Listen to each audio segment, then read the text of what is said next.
All right, welcome everybody again to Saltmarsh. In our last session, we introduced everybody to the concept of the place of Greyhawk, and not only the place of Greyhawk, we also introduced people to the concept of Saltmarsh. And oh, I don't think I've actually shown people that I have done a little work on that map I showed you all before, so that now...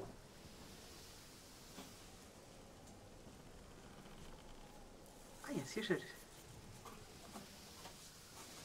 Now we have... Oh, I think he's got it backed. I think he's got it, like, mounted on something.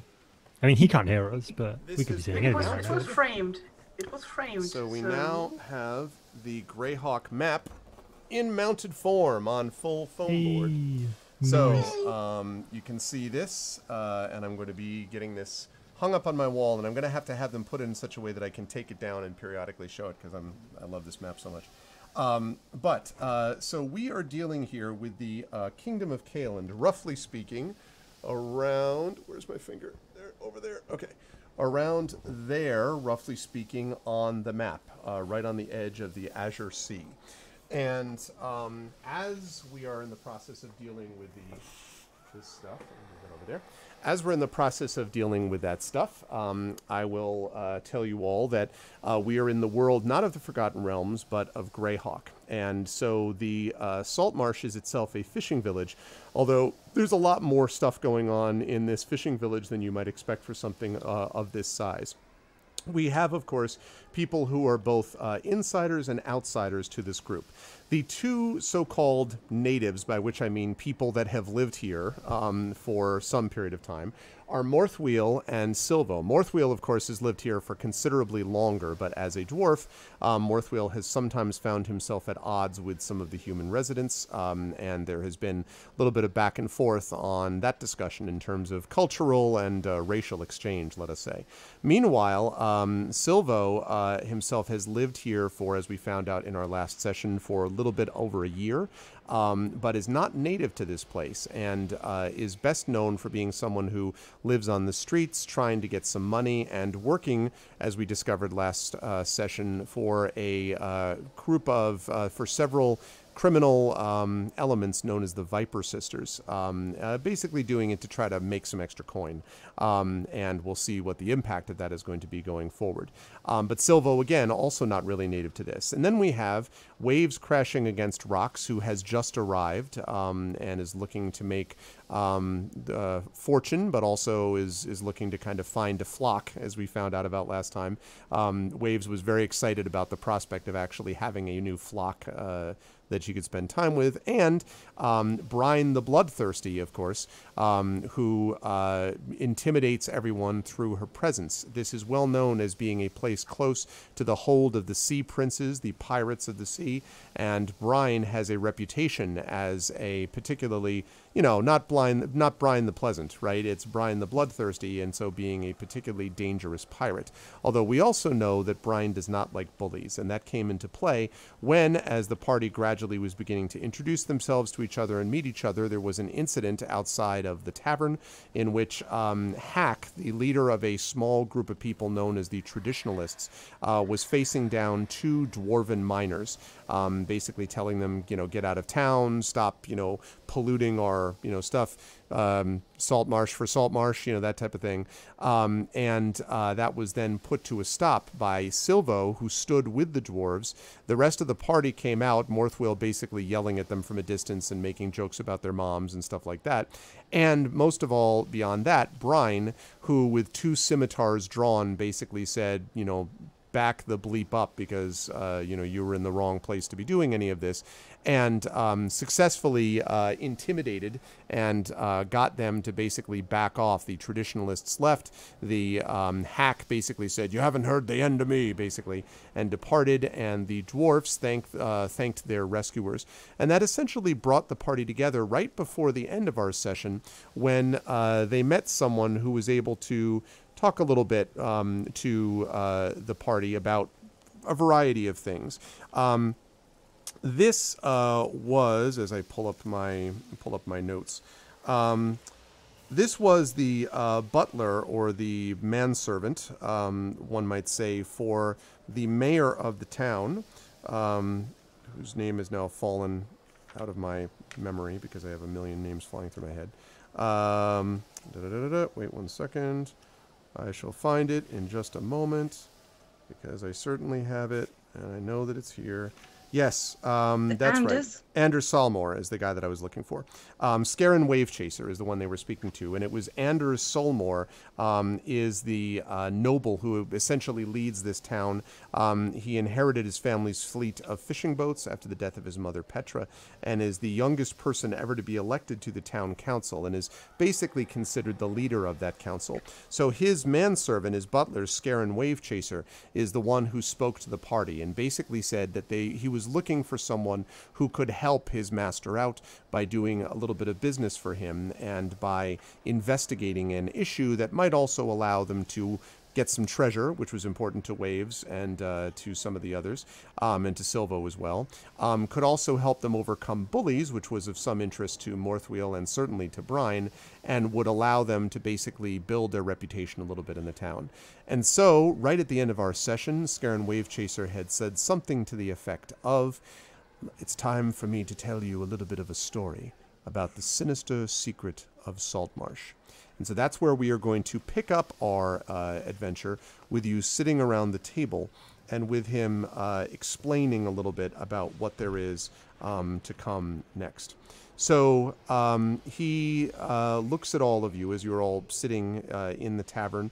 Silvo, you notice that Hannah, who is your sort of benefactor and the the barkeep here at this tavern, is sort of looking over every so often, kind of with like a making sure you're still okay, kind of looking over in your direction, and as Scaran is speaking to all of you, and says basically the following.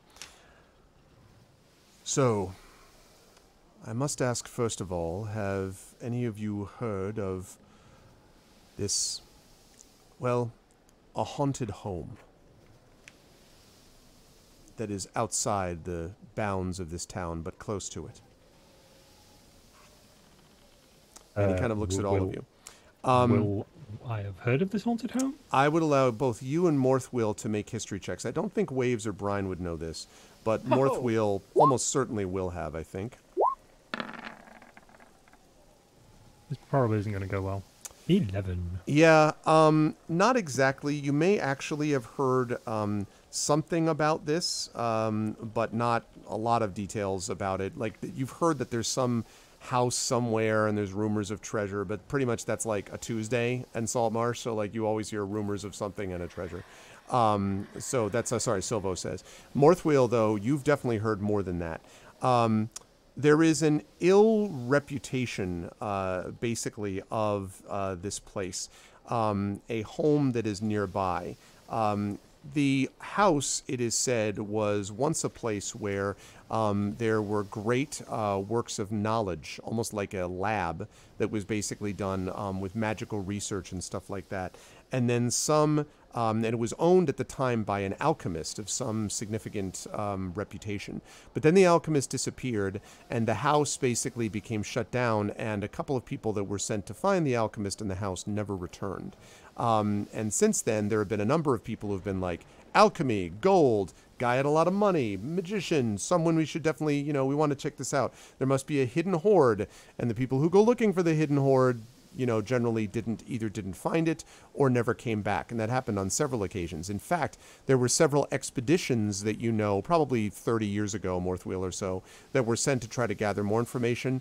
That failed, and then basically the town lost interest in constantly losing people with this house. Nothing has ever come out of the house. So they're just like, you know what, just leave it, let it be abandoned and all that stuff. But nonetheless, what relics and other valuables might there be there beneath the creaking floorboards of this place? That might be something. So you've definitely heard of that much. Silvo, you've heard about a house maybe once, and the other two are not aware. So Scaran asks you about that. I've heard talk of the house, usually around the taverns at knocking off time. Usually the usual people trying to egg each other on, daring them to go to the house and bring something back. Not much comes of it, though. And he sort of nods and says, indeed. Well, The reality is that there are more things, it appears, that are being done in that mansion, and we've found details about the possibility of that. So, this is what we've learned. Recently information came to my master that there are slavers from the Sea Princes who have been using this mansion as a base to kidnap local travelers and sell them into bondage. You may have heard there were a couple who went missing only a couple of days ago, and indeed, actually, Silvo had heard about that as well. Most people assumed they were lost at sea, but their boat was found, pulled up on the shore, perfectly intact, with all of their equipment within it. The only things that were missing were the people themselves. Following up a little bit, we've discovered that it is possible that this has happened on multiple occasions to people up and down the coast, and indeed, many in the Azure Sea may have been lost to this base. You know as well as I do that the Sea Princes have been growing more bold of late, and his eyes, Brine, kind of flicker over to you for a minute. You're not yourself a Sea Prince, but as a pirate of some standing, you sure as hell have had your run-ins with them. And so his eyes kind of flicker over to you and then back to the rest of you, and he says, "So, what we want you to do is to find out if it's true. If we send anyone from the town, it's likely they'll do what they've always done before. Wait and ambush, or to go to ground, and we'll find nothing. But the four of you, who are not particularly well known, except for Morthwyl, I suppose, the four of you are going to be going with certain advantages. Two of you won't be known at all to those within the house, or at least I don't think so. Brine and Waves, and he nods at you. And the other two of you are going to be considered not particularly threatening. You, for example, Silvo, will be mostly known as, well, if you'll pardon the expression, someone who lives outside the usual social order. And as for you, I've Morthwyl, been called worse. and he says, and as for you, Morthwyl, perhaps they might know you as a shipwright, or someone who's worked down at the docks, but certainly they wouldn't see you as an adventurer, or someone who's likely to cause them any threat.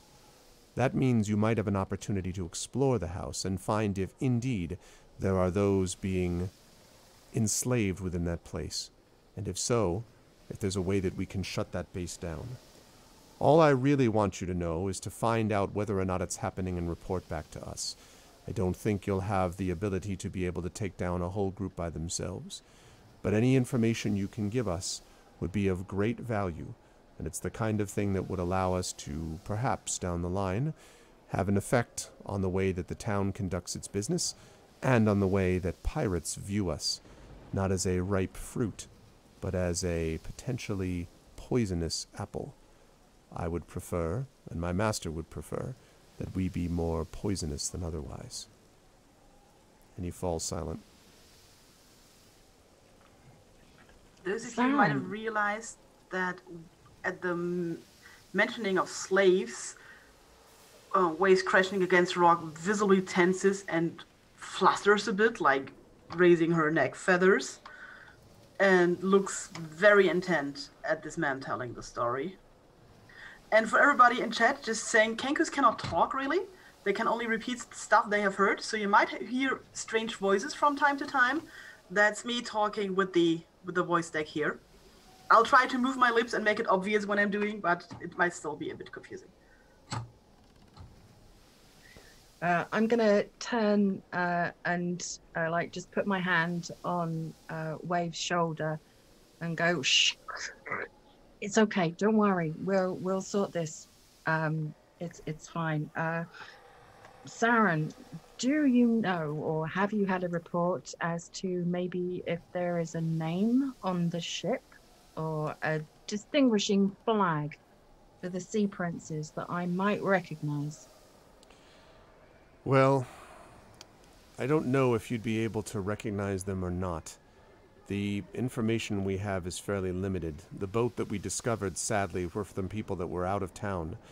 But for the Sea Princes themselves, and he goes and looks, and he draws from within his cloak something which I'm going to grab right now because I totally have it on my cloak.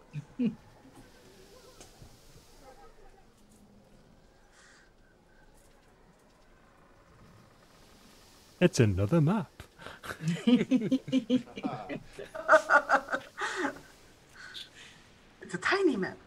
I know the drill. All right. Yes, what I want to make sure I found is the actual, the one that it looks like 66, which is right there. Okay. I mean, just while he's doing this, I'm just going to turn to everyone and sort of look back at Scarron and go, it's super rude to tell us this sort of story without a drink in front of us, considering you are, and a motion to his clothes, so well off. I mean, you don't mind buying them. Yeah, exactly. The bird has it, right? I mean, ale would be better. You're up for that, aren't you, Scarron? Yeah, of course you are. Hannah? And he sort of he kind of nods slowly as if that's fine, and Hannah comes over and presumably is willing to help you out with some ale of your choice. Okay. Let's get here we go. That's what I thought. All right, let me pull that open. Okay, this way I can show everyone this item. I'm going to save it, and then I will put it up on chat. I'll put it up on Roll20. Try that again. I'll put it up on stream. That's the one. It was one of those things. Yeah, you get there eventually. That's what counts. Yeah. At some point. Okay. I like it. He's put north with an arrow on the map. Yeah, it's just like because it's so ridiculous. Okay. Right. Okay. There you go. So, Brine, he pulls out from his cloak, and he sketches this out roughly on a piece of paper. You'll have to, he doesn't really necessarily fill it in with white and yellow, but with black and yellow and blue. But that's basically the crest that is used for the sea princes. And it's important to remember that, as is the case often with piracy, there is a pirate code, which, as you know, are really more guidelines. But this pirate code usually requires, everyone sort of out for themselves. But there are nominal leaders of the Sea Princes. You don't know who it is yet because it changes quite a bit. One of the things that's kept the Sea Princes from being even more of a threat is that they usually can't stay unified for longer than 6 months before someone else gets deposed and whatever. But this is basically the ostensible crest that all the pirates that are connected to the Sea Princes use. And so this is what he holds. So he pushes that across the table to you and he says, now remember, that's based only upon the information we have of the boats that we've captured from the Sea Princes. But that is not what was found on the boat. There was no crest at all. They were just taken from their boat by them. And whether it's the Sea Princes behind it or not, I don't know. That's why we want you to be able to help. Okay. How much do I know about their lineage up until recent times? The reason I'm asking is, would I know enough about the former leaders of the Sea Princes in order to blag my way in there as a friend if necessary? Possibly. One thing that you know is that there are, I guess the way that I would describe it is, so the Sea Princes claim that they are sort of regular traders, right? And that they're, that they used to be pirates, but now they're totally gone legit and they're super peaceful. And you know that this is a bunch of BS. Like, this is not the case. Obviously, they are still doing that.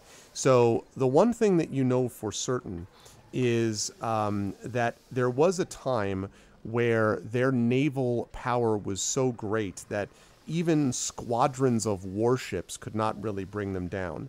And what ultimately caused them to fall apart, as you might have expected, was internal strife. People arguing with each other. Eventually, the forces of the naval ships began to attack each other rather than others. And so you know that they have great, great reverence for their naval past. Thus, talking about their sort of naval supremacy is, not that they're going to be immediately like, yes, whatever you say, but that would make them think more favorably of you. Conversely, making reference to, I remember when you used to have something, it's too bad you're down to a bathtub now. That kind of thing is probably going to get under their skin a lot, because the one thing that held them together was their common pride and their naval prowess. So that sort of thing would be a way to insult them. Referring to their naval ability would be what you know beyond that. Other than that, the sort of most recent stuff that you knew was that they were ruled by someone who was, the capital was Monmerg, and it was the Prince of Monmerg, who was, official title is His Royal Highness, ruler of the Azure Sea, captain of all fleets, blah, blah, blah, blah. The problem is that the Prince of Monmerg also changes to different people depending on who happens to be up at the top. So last you heard, the Prince of Monmerg, maybe 4 or 5 months ago, had been deposed, and a new Prince of Monmerg has jumped in place. So that's basically what you know as of late. Okay. Okay, that's great. Without, like, I will obviously relay this to the team in as much detail as I can muster, particularly bearing in mind, obviously, that I can't remember verbatim exactly what you said. So basic ideas are fine. Yeah, you get the gist. Oh, it sounds super stabby where you come from. It has been a little stabby in the past. However, the way my captain ran the ship is we didn't take any nonsense from bullies. That is where most of my reputation comes from. Oh, I'm sorry, what? You had a captain and a ship? We did. I'm an Okay, we're going to have to circle back to that when we're done with this. That's amazing. No, I have since left the ship. The captain has since retired, which is why I'm foraging my own way in this world. Silvo leans back very slightly with his drink. So, when you say retired, do you mean retired or like retired, like you retired your captain? I did not retire my captain. I respected my captain. My captain raised me from a small child and taught me everything I know about the sea and everything I know about fighting and everything I know about respecting my crew. My captain is very much alive and enjoying the fruits of his labor. It sounds like a rare thing in your industry, I got to be honest. Well, it is kind of rare. It did benefit him having me on the ship. So, good to know. Less stabby in the stabbiness community. Good. Like that. We're going to come back to that whole ship thing, though. There's a lot of stabbing, but you just got to make sure you stab in the right direction. Good to know. Right. I look over at Morthwyl. I'm standing behind her. Well, you wouldn't fit behind me. You on this? Sarah on the bird. Both of them have got swords. He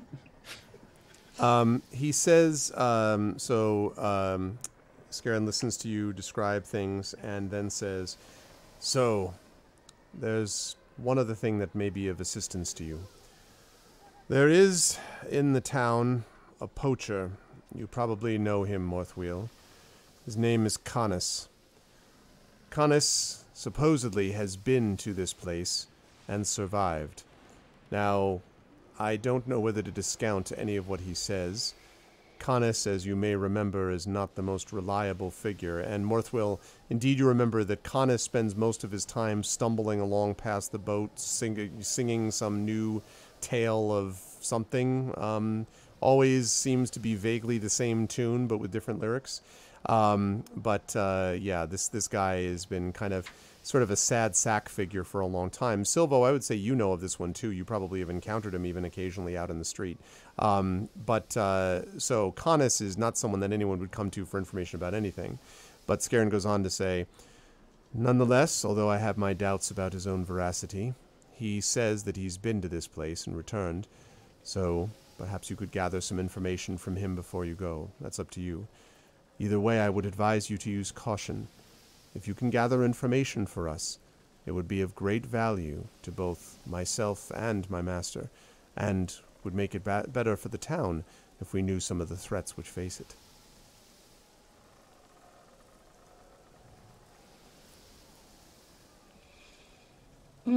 Okay. Just for My information, I don't know the people in your town very well. I've only just arrived, and quite frankly, I wasn't overly impressed with the inclusive nature of some of your residents. How am I to know that this is on the level and that I'm not going to be betrayed? Well, I suppose the question is betrayed by whom? If you mean betrayed by us. To be perfectly honest with you, Brine the Bloodthirsty, as I mentioned, your reputation precedes you. If we wanted it to be so, you might have been arrested already, based on previous activity. But I, as I said, am not the king of Kaeland. I am simply a humble servant of my master, and we have no interest in taking away possible assets for us, especially when they can benefit the people of Saltmarsh. I wouldn't be coming to you asking you to go with these other members of the party if I didn't believe that. And I was impressed by the way you handled Hack. The traditionalists are not always so easily set aside.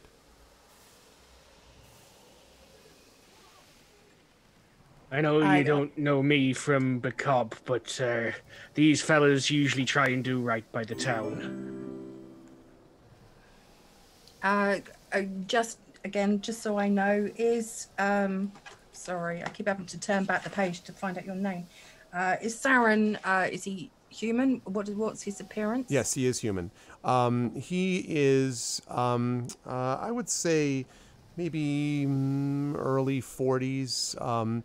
Kind of, distinguished looking, a little bit of gray about the temples, and wears, sort of some kind of noble finery. I mean, as noble as Saltmarsh gets anyway, to reflect his somewhat higher status. And when he came in, I believe he was wearing a hood, which he sort of put down when he entered the tavern, because clearly he was interested in just speaking to the four of you, after having observed what happened outside with Hack and the rest. Okay. I'm going to turn to Silvo. I can't pronounce your name either. Why did you make it Welsh?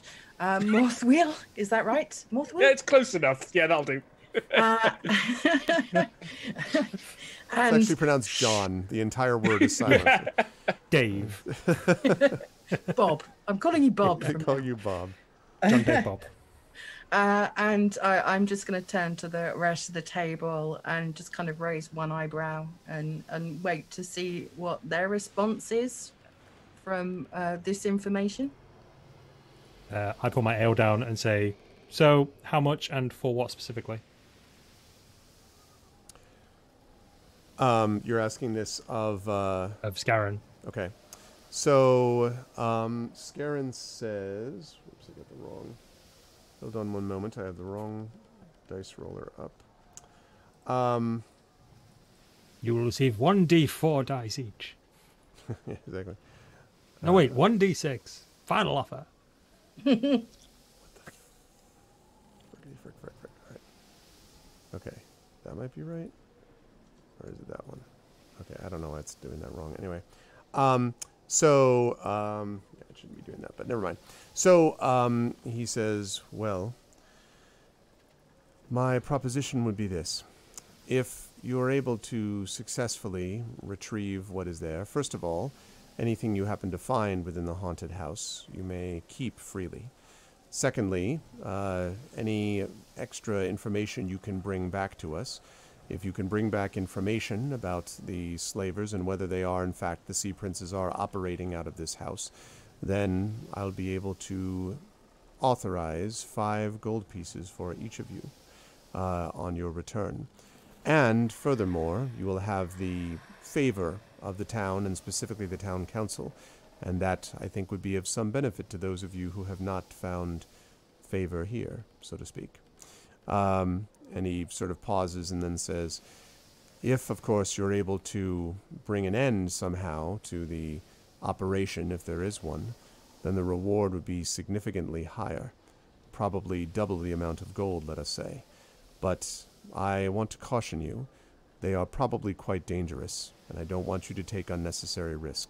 Just the information, knowing that they're there and operating, would be of great value to us. If you can, of course, rescue hostages and do the rest of that along the way, well, that's much appreciated. So, and I look at the rest of the table. We scout out a potentially haunted house for potentially dangerous slavers. We come back with information, and you give us a nice little pouch with 5 gold pieces in each. Ooh, we're so pleased with this. Or we go to said haunted house. We dispose, and I kind of make eyes at Brine then. Snappy. Of these slavers in a potentially haunted house, and we come back and you give us a bag with 10 gold pieces each in.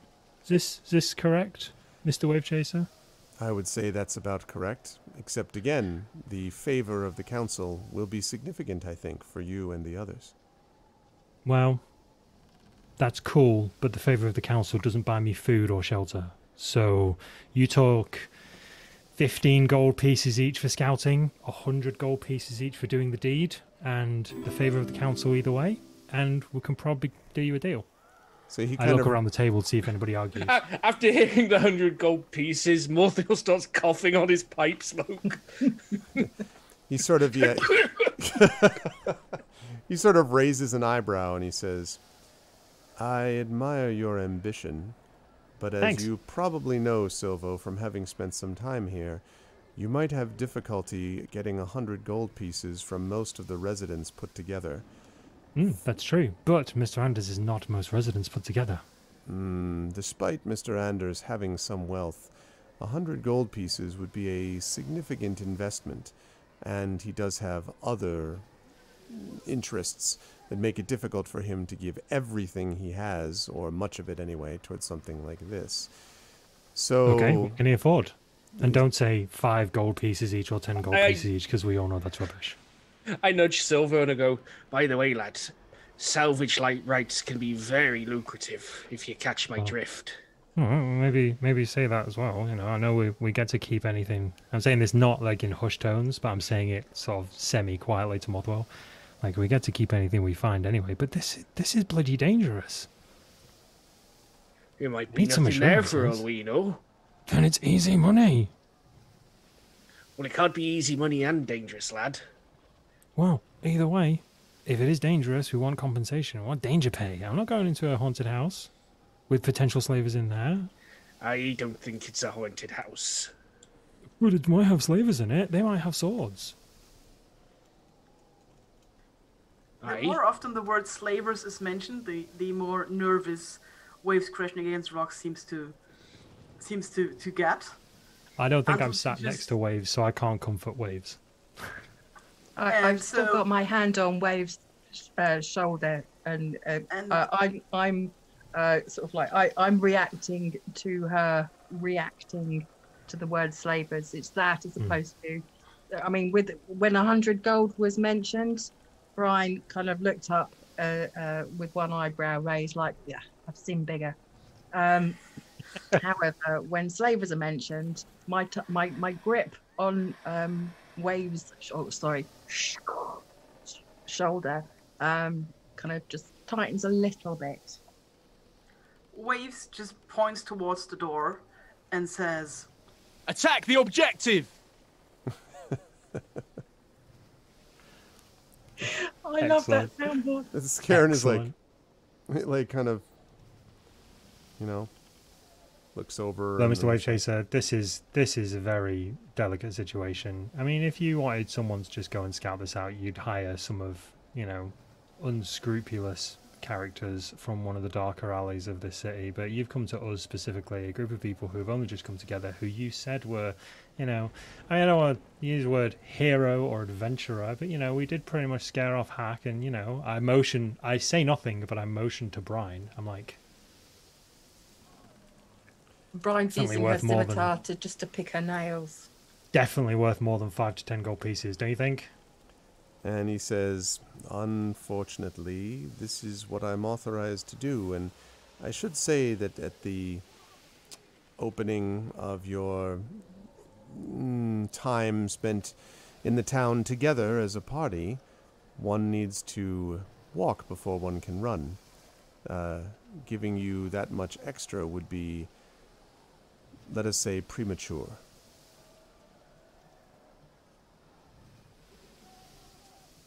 Aye, for all you know, he could go camp out in the wilds for a week, come back and say he found nothing. It's true, but I have a suspicion that there is a kind of, and he kind of peers at all of you, moral compass. I think what we saw outside is that you are willing to do the right thing. Thus... Willing to do the right thing for the right amount of gold. Well, keep in mind that you'll be able to keep what you find there, and that is even more gold for you, theoretically. And, of course, anything that you find from them, any kind of money that you were to find that was left behind by these slavers, that, of course, would also be yours. I'm interested in information. If we do this for you, I would like access to all of the historical records for the last 50 years from this town. And I believe, actually, we in the last session, he did agree to that, basically, Brian, that he was willing to give you that information. So, yeah, he's like, yep, he's on board with that. Excellent. Mm-hmm. I'm gonna look at Silvo, who is still busy negotiating. Yeah. I'm not gonna stop this from happening. I'm not gonna prevent you trying to bump up the price. I'm just gonna turn to Silvo and say, just 1 second, and then I'm gonna turn back to. I need to write your name on a different page, so I don't have to keep turning back to go and read it. Saren, do you have a map of this location? And he says, sadly, I don't. There's been so long that anyone's actually been in there, and the alchemist himself was supposedly broadly suspicious of strangers, and thus didn't let people in to actually see what was inside the place. But supposedly, if you can find this Canis, he'll be able to give you some information from having been inside.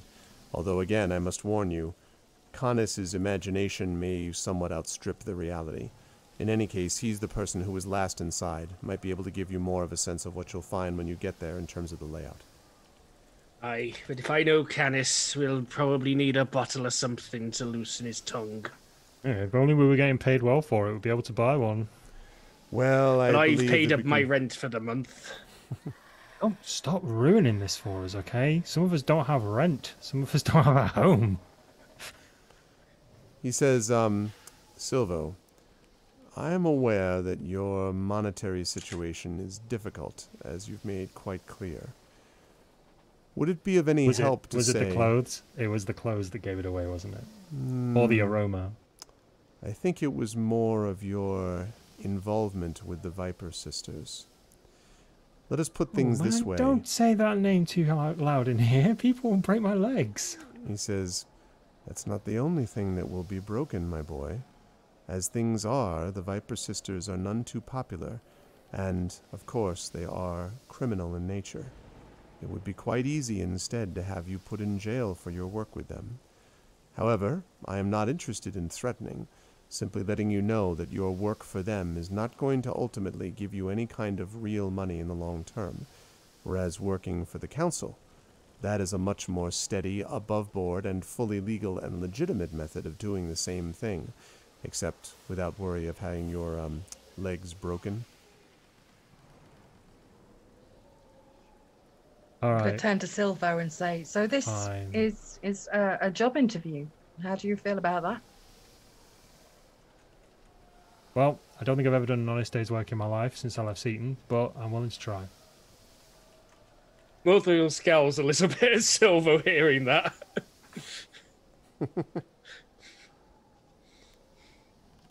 Hey man, not for want of trying. I mean... Waves stretches her hand out towards Saren and says, I agree. And he nods and he says, very well. Morthwyl, Silvo, Brine, what say you? Okay. I agree. I can't in good conscience ignore people who may need rescuing. I always thought deep down, Morthwyl, that there was more than just the heart of a shipwright within you. Good. I'm glad to hear it then. The 4 of you are under our commission. Now, I must also say that although we are commissioning you, it has been recommended that it not be made overly public that you are working directly in the employ of my master. Anders Salamor is trying to build up his own reputation, and until we've been able to prove some of these things, like the existence perhaps of this slaver's base, Anders does not want to compromise his own position. Once you have had a chance to come back and have some proof or evidence one way or the other, then your information and your position with the council will be more publicly available. Use discretion is what I'm saying. We can be discreet. So what Nothing you're really about saying this is... party stands out at all. No, absolutely. We just blend into the background. I look at the Absolutely. 6-foot genasi, the artificer, and the kenku. I can barely see any of you. Yeah, absolutely. Coming from the character who described himself as devastatingly average last session. Well, okay, I guess. Where can we find this Carneth? Well, my best guess would be, since he's not here at the moment, somewhere down by the docks is usually where he hangs out, perhaps trying to scavenge some more coins so he can get more fuel for whatever fire is within him.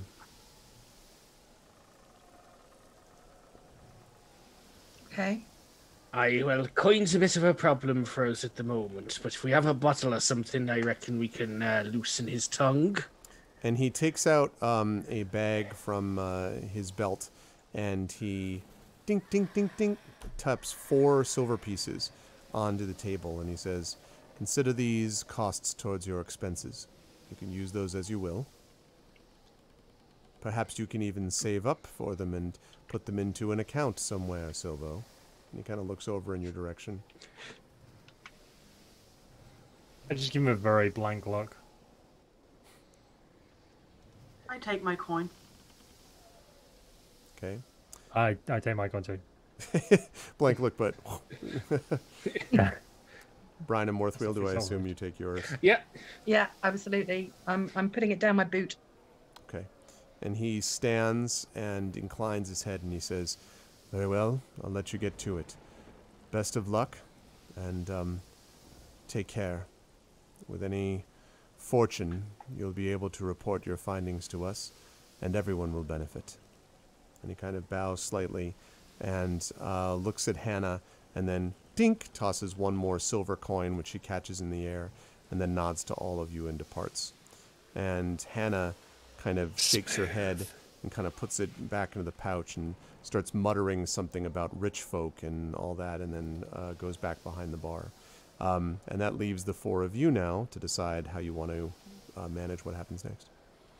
Cool. Can I just say at the table, I just got to go take care of a thing. I'll be back in 2 minutes and leave, because I want to catch up to Mr. Wave Chaser outside. You can do that. What are the other 3 of you doing? I shake my head and look after him. Okay. I mutter to myself, kid's gonna talk himself out of a job at this rate.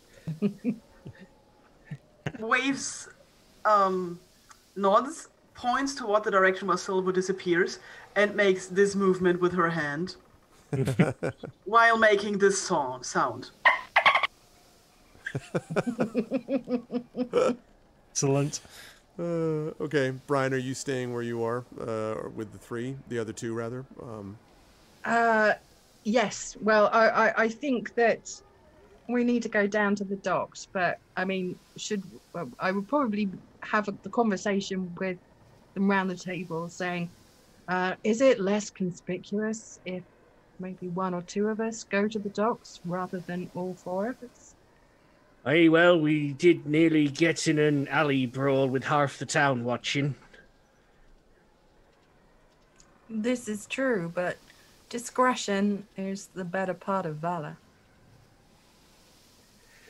Aye, but sometimes you just want to walk tall and carry a big stick. Okay. I will find you a big stick. I pat the club at my leg. Got myself covered. That's a big stick. Okay. All right. Well, in which case, I'll wait for the others to get back, and we can head down to the docks together. Okay. All right. Well, then we will quickly jump to outside where you are chasing after Wave Chaser, ironically, and get there pretty quickly after he leaves. Although you're doing so in the street, and there's a few people that are passing you by in either direction, Silvo. So you catch up to him. Okay. Mr. Wave Chaser, can I have a second of your time? He looks back Just at before you you and he leave. says, "Is there anything that we missed already, Silvo?" Yeah, no, I'm sorry. So there's just something I wanted to cover off with you. And I look around a little bit. So my time here hasn't exactly been, above board and above the law. So I may have been doing a few bits and pieces of work for people who may or may not be wanted. I'm a criminal, basically. So I want to know if I can get that removed, if I'm on the side of the council. I mean, I don't mean to be quite so blunt with you in there, but sometimes you have to put up a good show, especially for people who you don't know. But I've kind of seen you around town a little bit. I know you're important, so I'm wondering if I do this thing for you, maybe if I become a bit of an asset, then I'm working for the right people. You can kind of make some of the work I've done in the past disappear a little bit. And he puts his hand on your shoulder and he says, well, I'm glad to see that we understand each other. Now you're thinking more about the future and not simply where the next gold coin is going to come from. Yes, I'll see what I can do. If you're working for the right people, then it means that, by definition, you are now within the bounds of the law. We'll see if we can make that happen, but I would say that it's likely, yes. And certainly more preferable to continuing to work with your previous employers. Yeah, I agree with you on that one. Thank you. And he nods and then takes his hand off your shoulder and turns and leaves as you head back to the tavern. Yep. Silvo, I want you to make a perception check for me as you go. Okay. Perception? Passive or normal? This would be normal. Yeah, it's just a regular perception. Okay, regular perception check. I'm not on roll 20. There we go. 13. Okay. So, just adjusting on this awesome overlay. Okay. You get this vague sense of, I think the way to describe it would be unease, Silvo. As if you were being watched. You look around and there's nothing obvious. There's no like eyes from the alleyway or like whatever. But it's just you just get this vague sense like something or someone is watching you, and it's a little troubling. Would be the way to describe it.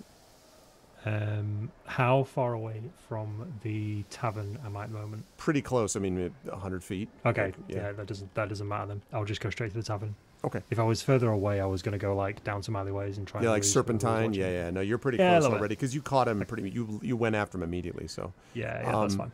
Okay. So, all right. You return to the tavern. Your compatriots are there, and I guess the four of you are deciding to go down, or trying to decide whether to go down to the docks, or right was your plan, I believe. Yeah. Sorry about that. I'm back. As soon as Silver enters the tavern, Wave stands up and seems to be ready to go. Have I finished my drink? Have we all finished our drinks? You could have. I drink the rest of my drink. Okay. So are we going straight to the docks? Yeah, I'd like try and find. I'd like to speak to Silvo and Morthwyl and say, is there anything that we should be aware of when we're heading down to the docks? I've seen one bit of trouble in this town already. Oh, hide your gold. Some of the folks don't like outsiders, and some of them like non-humans even less. So I point to both Brine and Waves, and I go, so you two are going to fit in just great. We are not going to stand out at all. Oh, ha ha ha ha. See? Well, like you saw with Hack, if you stand your ground, you get in a fight. And sometimes that's the way it goes in Saltmarsh. Well, and as I speak, Brine kind of stands up, flexes a little bit, and then draws both scimitars and kind of like chinks them together a little bit so that they spark a little bit. Mm-hmm. Just like, well, sometimes you've got to be ready for some kind of trouble. And then she puts her scimitars back. Morthwyl taps Brine on the shoulder when she does that. He goes, you know, that's really bad for the blades. I've got a whetstone. It's fine. I'll keep them sharp. Like, I don't think that's the worst thing she's done with them. I didn't hear I that. just said I don't think that's the worst thing she's done with them. You're absolutely correct. You are going in front, lady, without a shadow of a doubt. Okay. Well, yeah. I'm flexing. I don't actually. I don't mind going in front. I'm turning around to Morthwyl and say, but I don't know where we're going. I know the way. I start to head out the tavern and shout over my shoulder, don't forget... Oh, what happened to my webcam? That was weird. You seem fine, okay, on my side. It just suddenly zoomed in massively. Oh, okay. Well, yeah. that's why. So, suddenly say, like, ah. The camera zooms in on Morthwyl. Don't forget to grab a bottle or something. We'll need it to loosen his tongue. I go to the bar and say to Hannah, have you got a bottle of something nice that, what was his name? Hannes. Has covered with that silver he tossed over to you.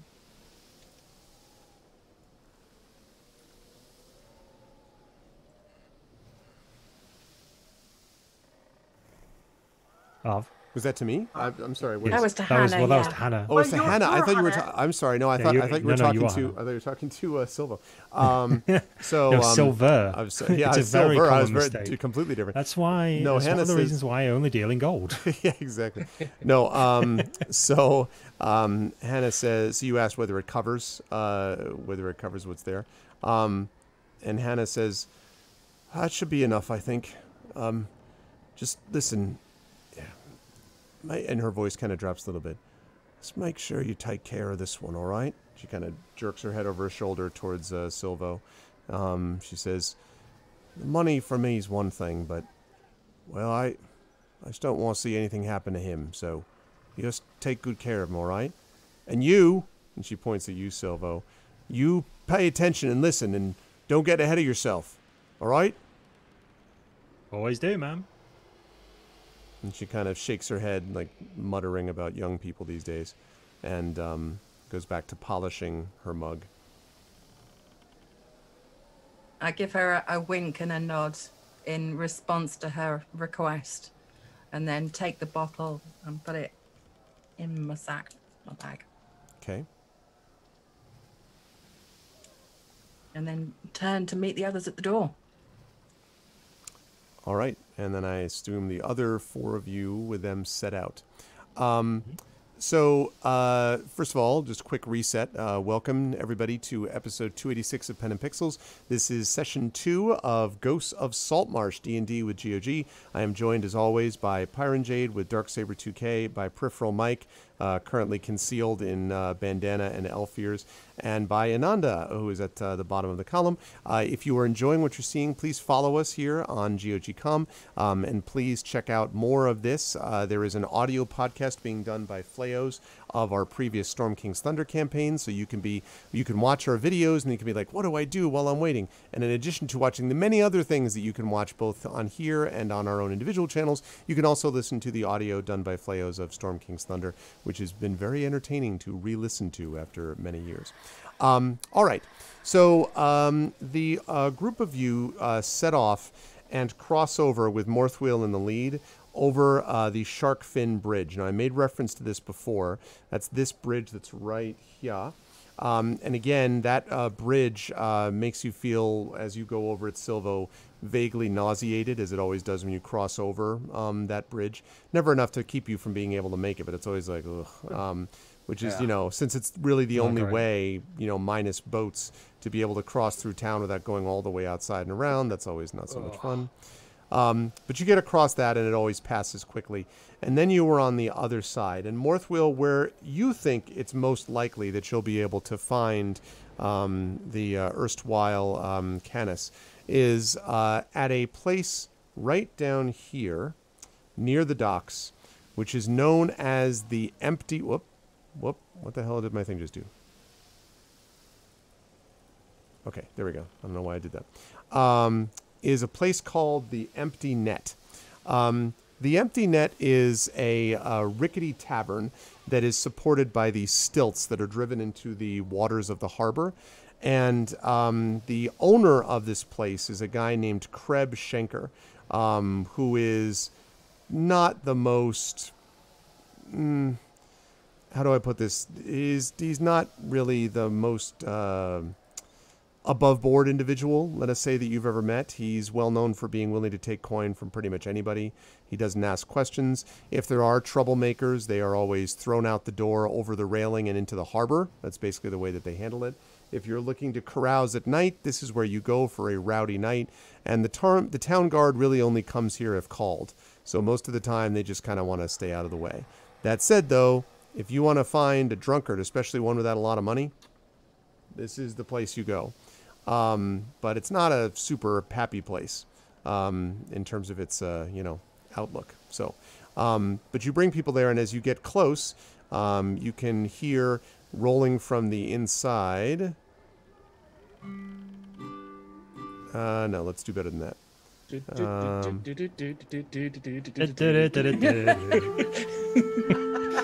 Nope, not good enough. You'll never find more worse. All right, let's go with this one. There we go.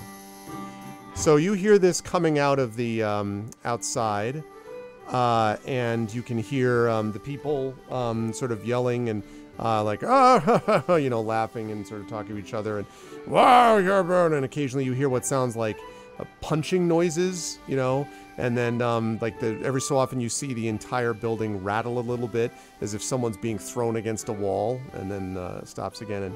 And so it's just another night at the Empty. Another random Tuesday at the Empty Net. It's not even really it's not even evening yet, but it's always happy hour somewhere, right? So they are inside. The patrons are inside, apparently having a good time, and you see it from there. So. As you come up to it, Morthwyl, you see what's in front of you, steps leading up to this place. Do you want to say anything to your party as you go through, or just walk in and good luck? Seems busy. Must have come in with a bumper fish crop. Watch yourselves in here. Possibly the roughest tavern in the town. Hope you can swim. How many people are in there, roughly? Oh, I mean, you're Morthwyl. If you had to guess, I mean, this place is usually packed to the gills, if you'll pardon the fishy pun. Probably like, I don't know. You could probably, legally, there shouldn't be more than 20 in this place. Actually, probably about 50 is what usually fits in there. Although it may not be that many now, because despite what I said about it being rowdy inside, it's still not even evening, so it's not as crowded as it might normally be. Okay. Are there many people outside? There is no one outside that you see at the moment. Just a couple people passing on the street, but no one standing outside of it, no. Silvo is just going to put his hood up. Okay. I'm going to, because obviously I'm myself and are quite noticeable. Yep. So I'm going to hand the bottle that Hannah gave me to Morthwyl. Okay. And I'm going to say, this is not for you. However, why don't you go and see if Canis is in there and wants to come and have a sneaky drink with us outside? I'll go in and have a look. At least I'm known round here. Come along, Silvo. Oh, I don't need to go in with you, do I? This isn't the sort of place someone like me goes in alone. Oh, okay then. I've got your back, friend. I put my hood down a bit as well and just make sure my mask is... So I'm literally just a slit now. eyes. Like, yeah. I was going to say, yeah. 100%. Can we agree on a come rescue me, which is going to be caw, and then at which point, if you need myself and we'll come in and help out. Yeah, absolutely. My safe word is normally setting the house on fire. So if stuff goes down that badly, then yeah, you can definitely pile in. Or help, he's got an axe. That's always a good one. You can always caw, help, he's got an axe. I mean, that works too. You may see someone just come over that balcony, and I point to the balcony overlooking the port. I just look over to the kenku of the party, and I'm like, to Brine, it's a little insensitive. She stood right here. Can I ask, from the layout, I know that this structure is on stilts on the water. Right. How far above the waterline is it? It is probably, I would say, it probably works out to about 15 or 20 feet above the waterline, if you had to guess. And there is no second floor. There is no second floor to this, by the way. I mean, it looks like it's just leads up to the one floor on which the building sits, and that's the whole building, basically. You have no idea why, but Silvo's just like, it's about 20 feet, but don't worry, it's definitely survivable, but you will 100% feel it in the morning. So I've been told, anyway. No, I was just wondering if there's any water access if we needed to maybe sneak around the back. Not much. There's I was going to say there's water egress, by which I mean people are often forcibly removed out into the water. But up from the water, no. There's not even like ladders leading up from it. I mean, I guess theoretically you could climb the stilts, but it would be a little weird and very obvious that you were climbing the stilts and then like trying to crawl around the floor of the building to get up to the. It's not really accessible like that, I'm afraid. No, that's fine. That's why I was asking the question. Yeah. But yeah, okay.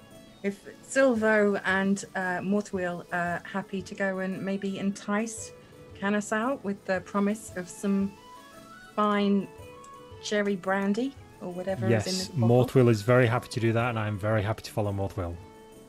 Okay. Now, while you were doing that, so Waves and Brine, are you just going to like stand on the street, or do you have a thought about where you're going to be while you wait for them to return? Somewhere where we're in earshot, but not like standing out in the open looking at our fake timepieces. Okay. We're gonna look busy, but in like a shadowy corner. You know, stand casual, right? Yeah, stand casual. Yeah, sure. Lean against the wall. Lean against the wall. Okay. Yeah. Lean against the wall. Look Okay. like we're talking to each other. We're shooting the breeze. I'm having a really in-depth conversation with Waves. Oh, I know, right? And Waves. You should And have Waves seen. is repeating everything you're saying. Exactly. Waves looks really quizzical at Brine, tilts her head to the side, and with like a question in her tone, repeats in Brine's own voice, "Caw." Do you need help? Can I help you with something? She shakes her head, but she seems like really puzzled what animal caw is supposed to be. Indeterminate. It's one that we heard about. It's a legend that my captain told us about. It's a bird. It's a mythical bird that no one's ever seen. Except in a movie that I saw once. And so as they enter, as you begin to do this back and forth discussion, Morthwyl and Silvo, you enter to see. Actually, you enter just in time because as the door opens, flying out past you, Morthwyl, is just a blur of brown, and you just duck out of the way, as does Silvo, as this body comes flying out and then down the stairs, and then just sort of lies in a heap, gradually groaning and pulling themselves back up. And you hear sort of a shout of laughter from inside, further into the tavern, as they see the two of you having arrived. That's the first thing you see. Apparently, they didn't go by the water this time. I turn to Silvo and I just say, he must have come second in a game of Punchy Face. Yep. There is kind of, a moment where everyone is sort of readjusting themselves, and then the conversation and talking and sort of yelling at each other and et cetera is happening. And Morthwyl, you can kind of vaguely see, although it's hard, there's a lot of people in here even now. Over at the bar, you can see the owner of this bar, a guy named Kreb Schenker.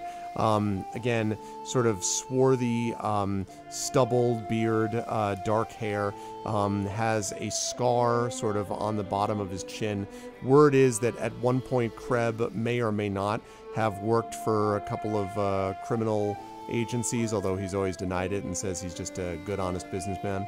But he's run this tavern for several years now in his own inimitable way. Morthwyl's gonna head over to the bar. Okay. All right. Checks to see if Silvo's coming. Yes. Yes, I'm at least 5 feet behind you. Okay. So I get up to the bar and I'm like, hi, Schenker. Business looking good this afternoon? Not so much. What are you doing in here, Morthwyl? I didn't think you spent time with us on this side of the docks.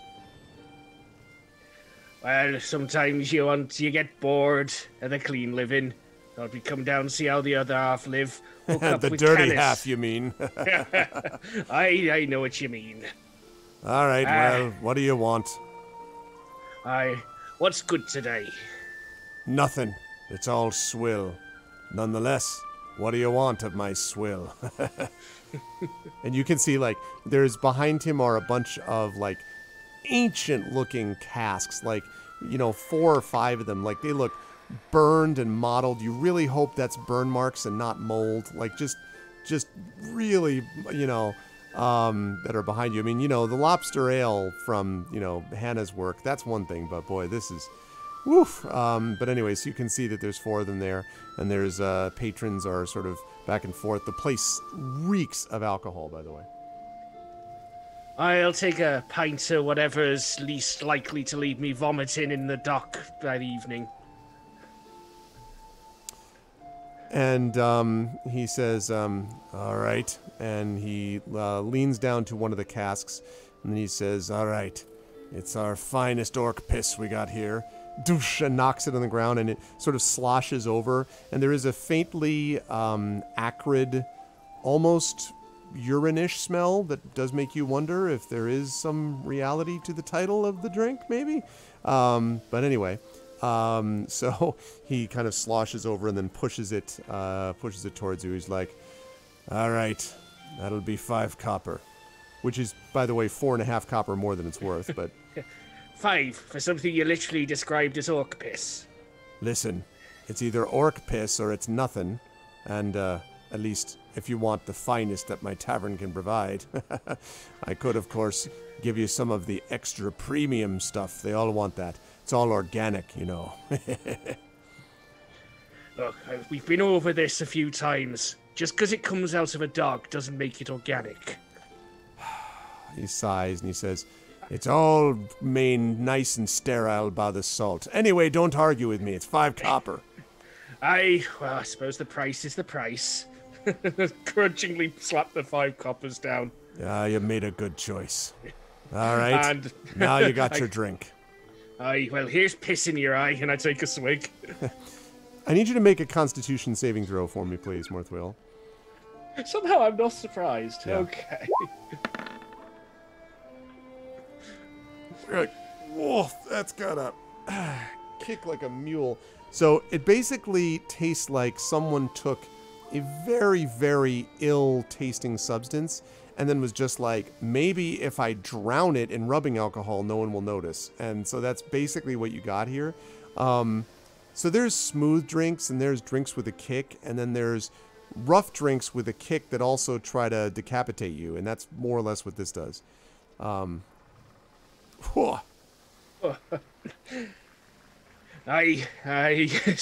is less an ale and more the idea of an ale, as described to someone who was deaf.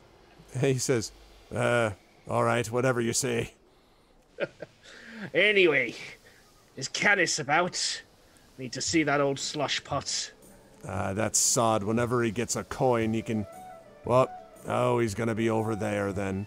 And you can hear someone kind of going, I don't want it, no. I'm telling you what I know. And it's behind like a bunch of people, you can't really see them. Silvo, you can hear this a little bit better since you're a few feet behind. Schenker says, yeah, he's back there, all right. You better get over to him quick before he gets thrown out. It'll be the third time today. Some repeat customers just never learn. And he nods and says, right, well, when you get over there, see if he's got a gold he owes me. And if not, then maybe you can throw him out yourself. I'd do it, but I can't be bothered. There's too many damn people in the way. Hey, and he looks at you, Silvo, and he's like, what? Who are you? I'm just with him. And he looks at you, Morthwyl, and he says, are you hiding an elf in that get-up there? Why would I bring an elf to a place like this? Unless I was trying to get him stabbed, right? And he sort of glares and he says, if I had the time, because 3 people are like, hey, barkeep, hey, bring me this. He's like, what? You. And he points to you, Silvo, and he says, don't you go anywhere. And he goes off to tend to the, the people behind the bar. I immediately turn around, grab someone, like, quickly now, quickly. Yeah, out now, go quick. So you bring, get Canis and go. So you bring him back towards where Canis is. Now, there's a bunch of people between you and him. You see a couple of very large creatures. One might even looks vaguely ogreish, although you don't know why, maybe not. But a lot of them. And finally, you get to where the whining is. And you find that the whining is coming from someone. You just hear a voice, first of all. You're just looking down at a table, which is surrounded by people sitting there. And the table is absolutely filthy, alcohol and drinks and some weird-looking, what might have been a chicken at one point, wings or something like on there. It's just a mess. And from somewhere you hear, "Oi, gents, it's not my fault. You can let me up now. I just asked for a little bit, please." It sounds like it's coming from here, but you don't see anybody. Hey, Canis, where you at? What? Someone call my name! And then one of the people at the table, shut up, you, and kicks, and you hear, ah! I look over the table. Yeah. And apparently kicked something below the table. Right. What's Canis done now? What Canis has done? You all know what he's like. He owes him money, and then he comes in here asking for more. So we've told him that once he pays everybody here in this bar what he owes him, then we'll let him up out of the table and he can go out and be on his way. Since he owes everyone here a grand total of, what'd you figure it out, Stubbs? And Stubbs, the aforementioned Stubbs, like, well, there's 1 copper for every one. And he goes through this thing, for like, so it works out to, I think 20 gold ought to do it. Yeah, 20 gold? That swill that you call... Because someone just kicked him again. And so the guy turns, he says, until he pays us, he ain't getting out of this place. Aye, well... Drunken sot. Schenker's asked if I could remove him from the premises, you see. What? Remove him? Without paying us? Hey, Schenker, what do you think you're doing? You bloody, and then they hear like, you shut up, you. Oh, don't tell me to shut up. And he stands up and then they start yelling at each other. And if anyone has ever seen the meme of the two guys from the bikers who are like, the guy says this and then the young guy is just like, what's this? And then eventually the young guy starts throwing things. That's basically what this, like, they're just sort of yelling at each other. You shut up. It's my tavern. You'll be out by the water. I don't know. You know, so they're like yelling at each other. Right now the people at the table seem to be looking up at the brewing battle between them. So what are these tables like? Is there room for someone to crawl out right now with the crowd maybe have shifted a little bit? Maybe, but you're going to have to move at least 2 people to give him room because their legs and feet are all around it.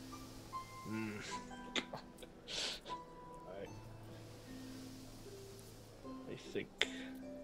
You wouldn't know a drink if you kicked you in the arse.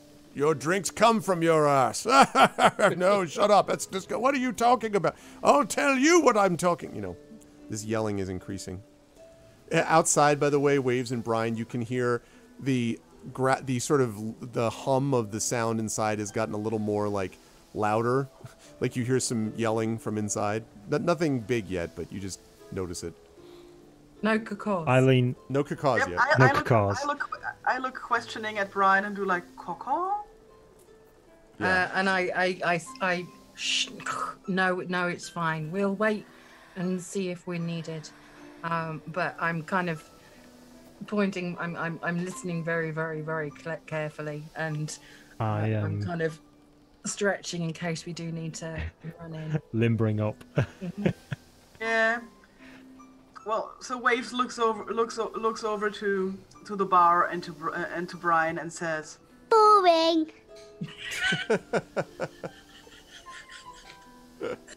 And then I turn back to. I can't do it the same noise. This is twice. sounding more and more like radio silence, or like Yes, what's it it's called? a little bit like Rocks interference. crashing I'm with sorry. waves on top, their arms Okay, I wide need at to Tanagra. get that sound off you so I can put it on my sound deck, on my stream deck. Don't worry, we're gonna have plenty of fun, but we don't need to cause unnecessary unrest in the town if we can avoid it. You wish. Okay, meanwhile inside, Morthwyl and Silvo, what ideas have you come up with? I lean over to Morthwyl and I say, you could pretend you have a pint. They'll get out of the way for that. Just say, drinks coming through. They'll move. Good thinking, lad. You do that. Move them. I'll duck under the table. Get Canis. Yeah. And so as I'm employing liberal use of elbow, I was like, mind out, ale coming through. Ale, and of course people are like, there's this confused like, your ale is it? Did you say ale? I said your ale. So they're all like, you know, but they do start to like shift and move out of the way for you as the burly dwarf kind of pushes people out of the way. And Silvo, now you have your opportunity if you wish to duck underneath. Now, when you get 100%. Down there, I don't know if you've ever been under a table at a bar. People talk about drinking someone under the table. Let me tell you, colorful youth. Yeah, I do not drink, but I think it's important to recognize that I have seen the undersides of these tables because my friends drank, sadly, and these are not pleasant places to be. You don't want to be there. I'm not touching it. It's not just gum that's under there. It's, you know. And so what you see are a bunch of filthy boots, and for a moment you don't actually think you see Canis, and then you finally can see a bundle of rags that's kind of moaning, and every so often a boot kicks him in the side. And he's like, oh, you old sod stupid. So he is on his right side, and he looks more rag than man. Basically just a bunch of these rags covering a filthy face, a long beard, kind of wild eyes, and a shock of white hair that is so dirty that it's barely, you know, calling it white is kind of an insult to white. And he's like, you know, you don't. So you see him down there, Silvo, below the table. Okay, cool. I lean into him as close as I can, and I whisper, just be quiet, be quick, come out with us, and there's a bottle of booze in it for you.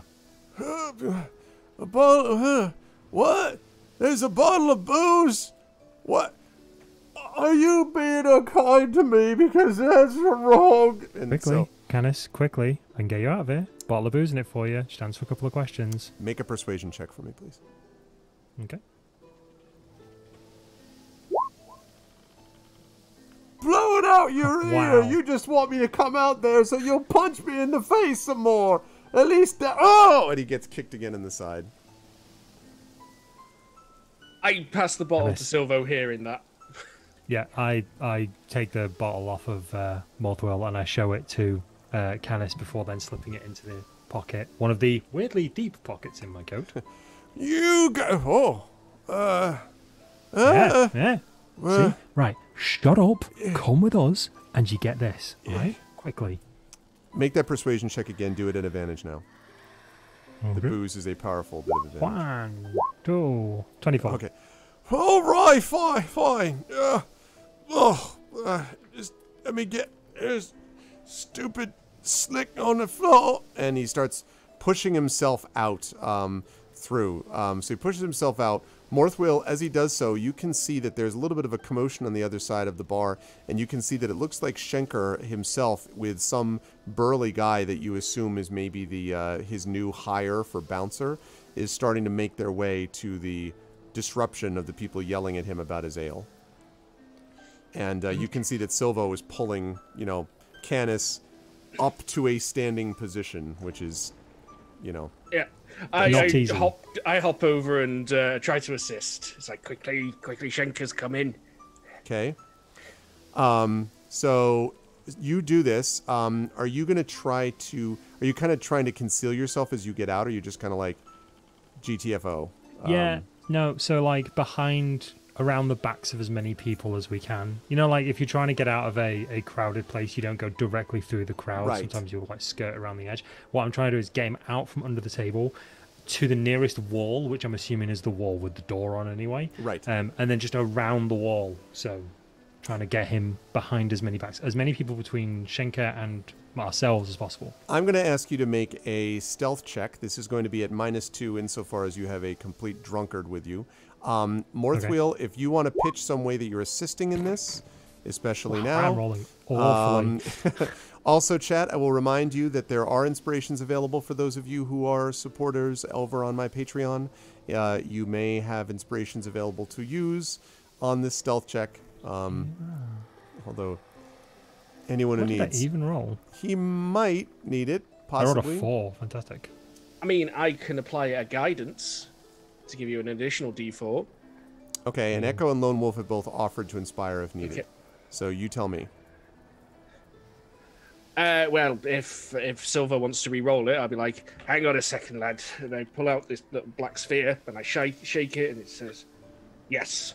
And I pull out my carpenter's hammer, and I just tap him on the head with it. Okay. Ow. So Sorry, lad. That's how the magic works. That's Macabre works in mysterious magic? ways. Okay.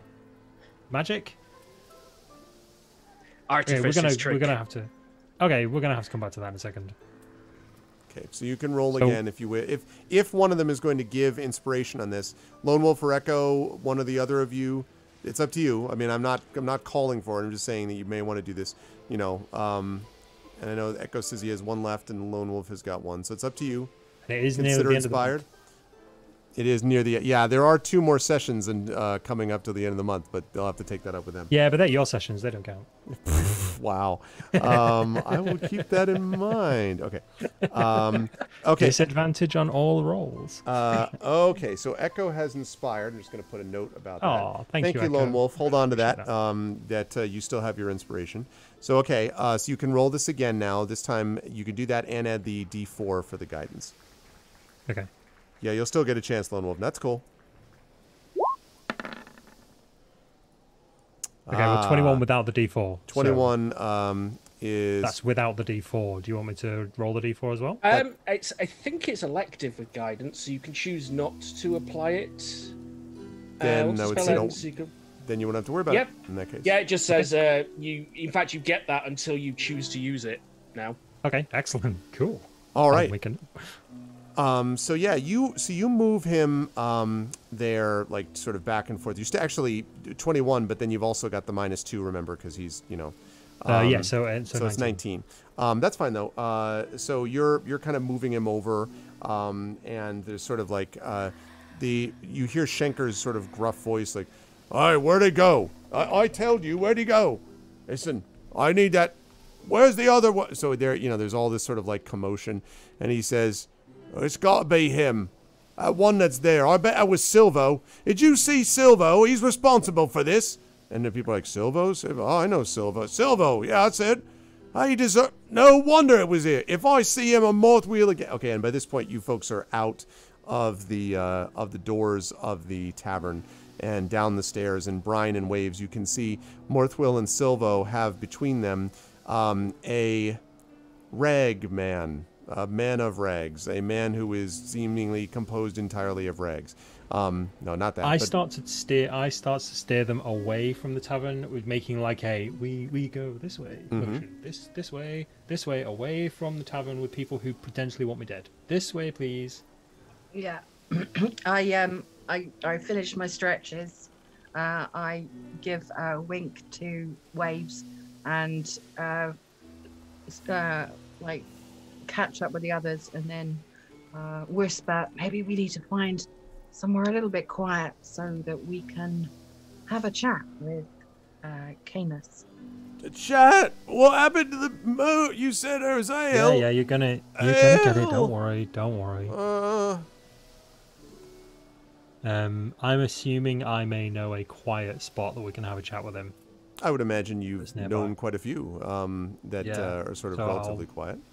I'll lead him to the nearest quiet alleyway, or I'll lead us all to the nearest quiet alleyway, because I know the city reasonably well from the back streets, so that we can have a chat with Canis. Okay. So you bring him over to these places here. So if you're bringing him to... So you're bringing him to an alleyway as opposed to like a quiet place out of somewhere else, basically.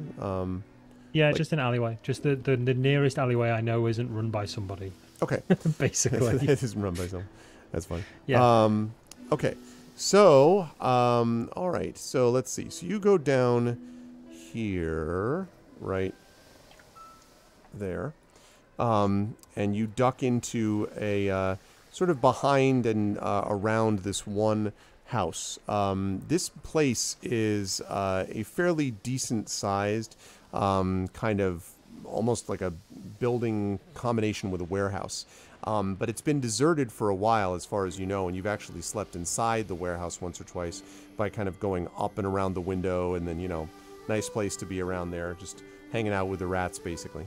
So you duck around behind it, and you're able to sort of see there, and Canis is like, eyes like barely focusing, like, ugh. What you want? So I take the... Where's my ale? Yep, I'm going to take the bottle out of my pocket and I'm going to give it to Canis, but I'm going to keep a hold of it whilst he's holding it, and I'm going to say... What are you doing? So, just a second. What do you know about the haunted home? What haunted... You man. There we go. Now, suddenly there is this startling transformation where his eyes just kind of click, and his roomy, sort of white, cloudy eyes sort of focus. And you mean the house on the hill, the haunted house, don't you? Yes. I know it well. I'm going to let go of the booze bottle at this point. He actually, like, the bottle. He doesn't even take the bottle. He sort of like, just sort of stares at you. He says, I was there. It's a place you don't want to be going to, you lot. They'll take you out and eat your bones.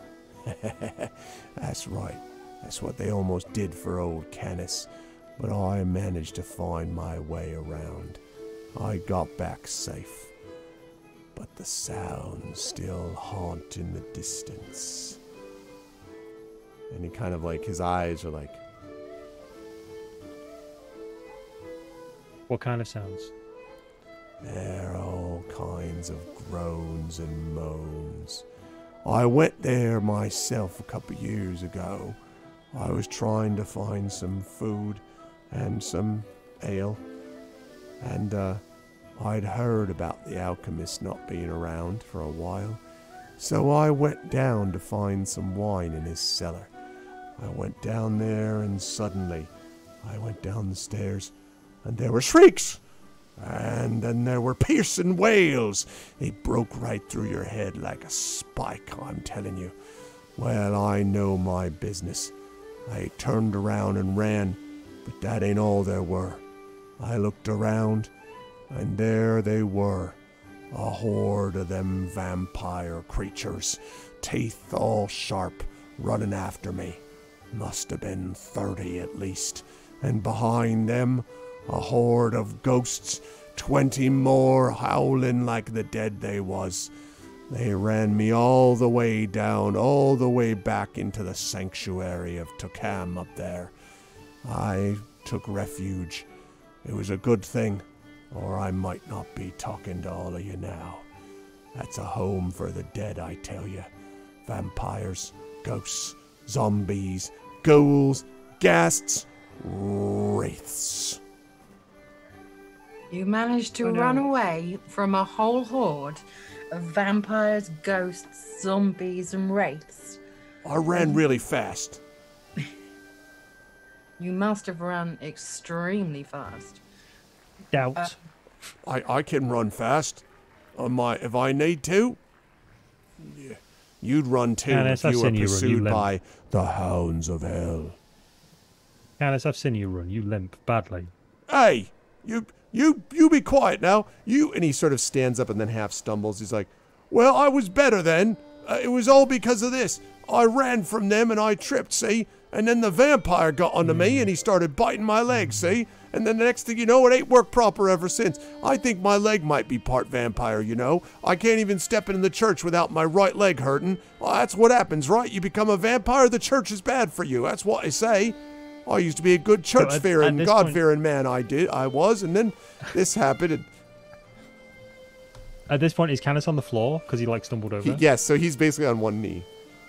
Yeah, okay, cool. So I'm going to kneel next to him. I'm going to, like, put my hand on his shoulder. I'm going to say, well, then, if that's really true, I'm going to draw my dagger and say, well, there's only one thing for it. And I look back at the rest of them.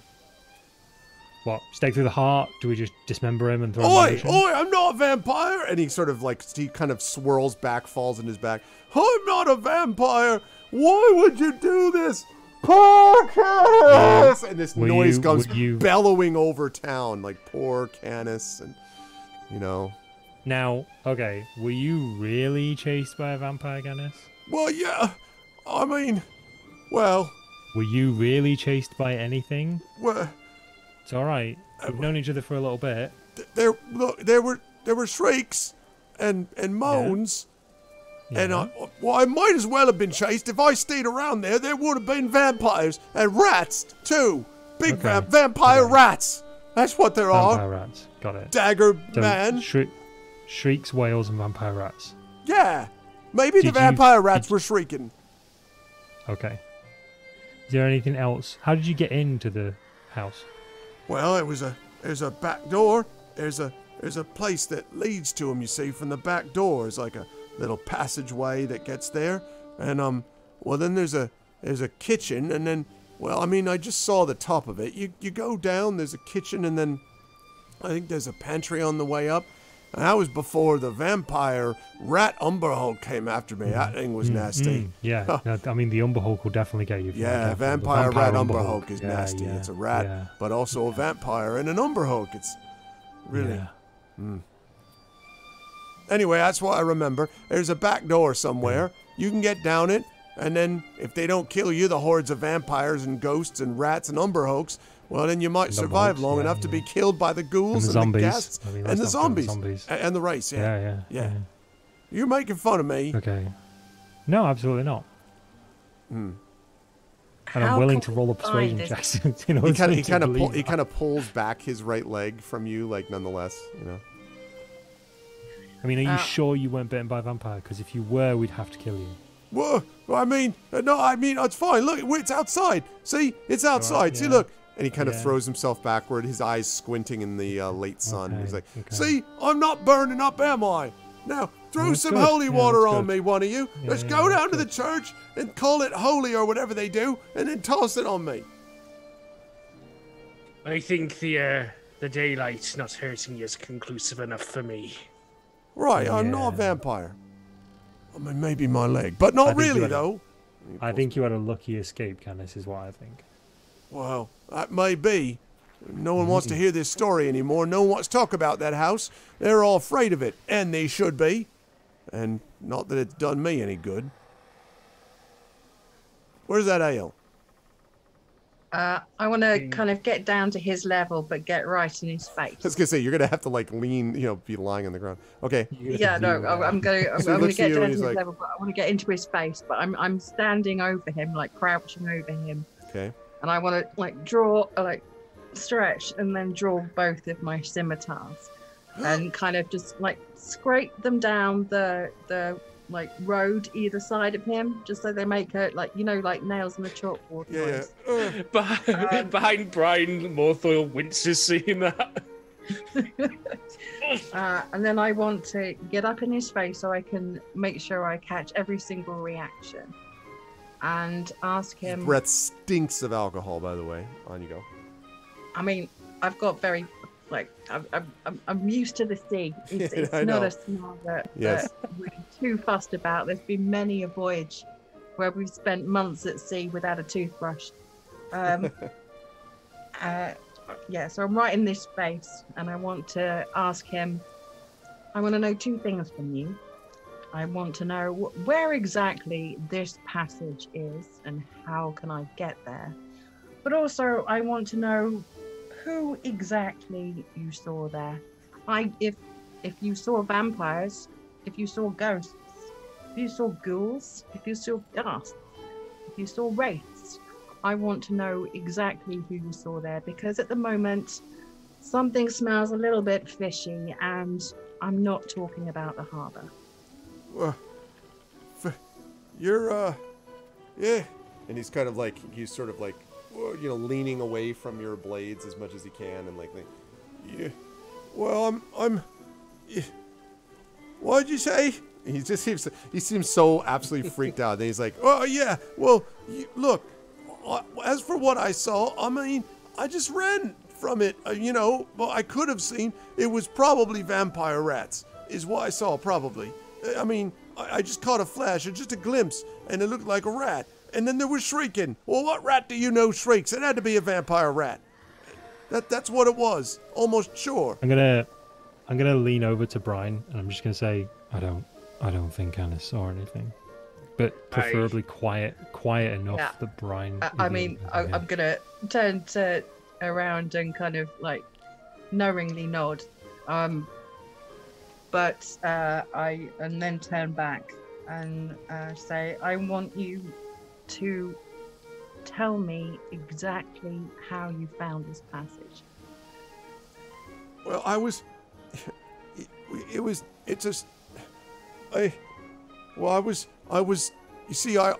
using my knowledge, and I was adventuring, in the old days. I used to do some adventuring, I used to be an adventurer like you, and then I took an ale to the mouth, but anyway, I was crawling through. Took a vampire to the knee. I took a vampire rat to the knee, and I was on the ground. There I was, and just crawling along, doing my investigating stuff. Well, I crawled for a while, and then all of a sudden I tapped, and I found there was a hollow thing below. It was a secret trapdoor, mind you. Not everyone finds that.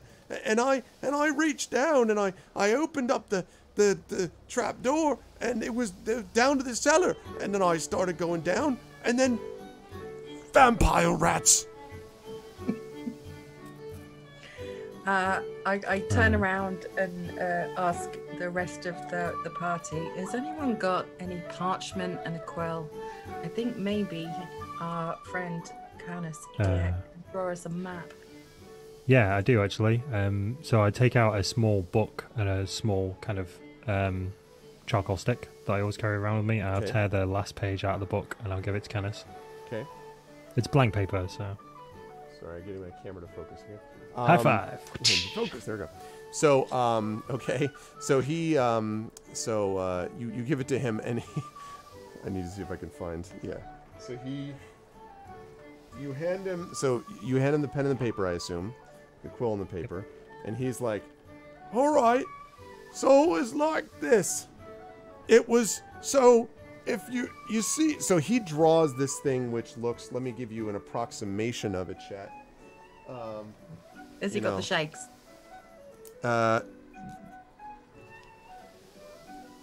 He draws. It's pretty fat. Yeah, it's one of the reasons why I gave him the booze first. He draws that. All right, cool. Yep, good. There we go. Flump. And so he draws that, and then he draws.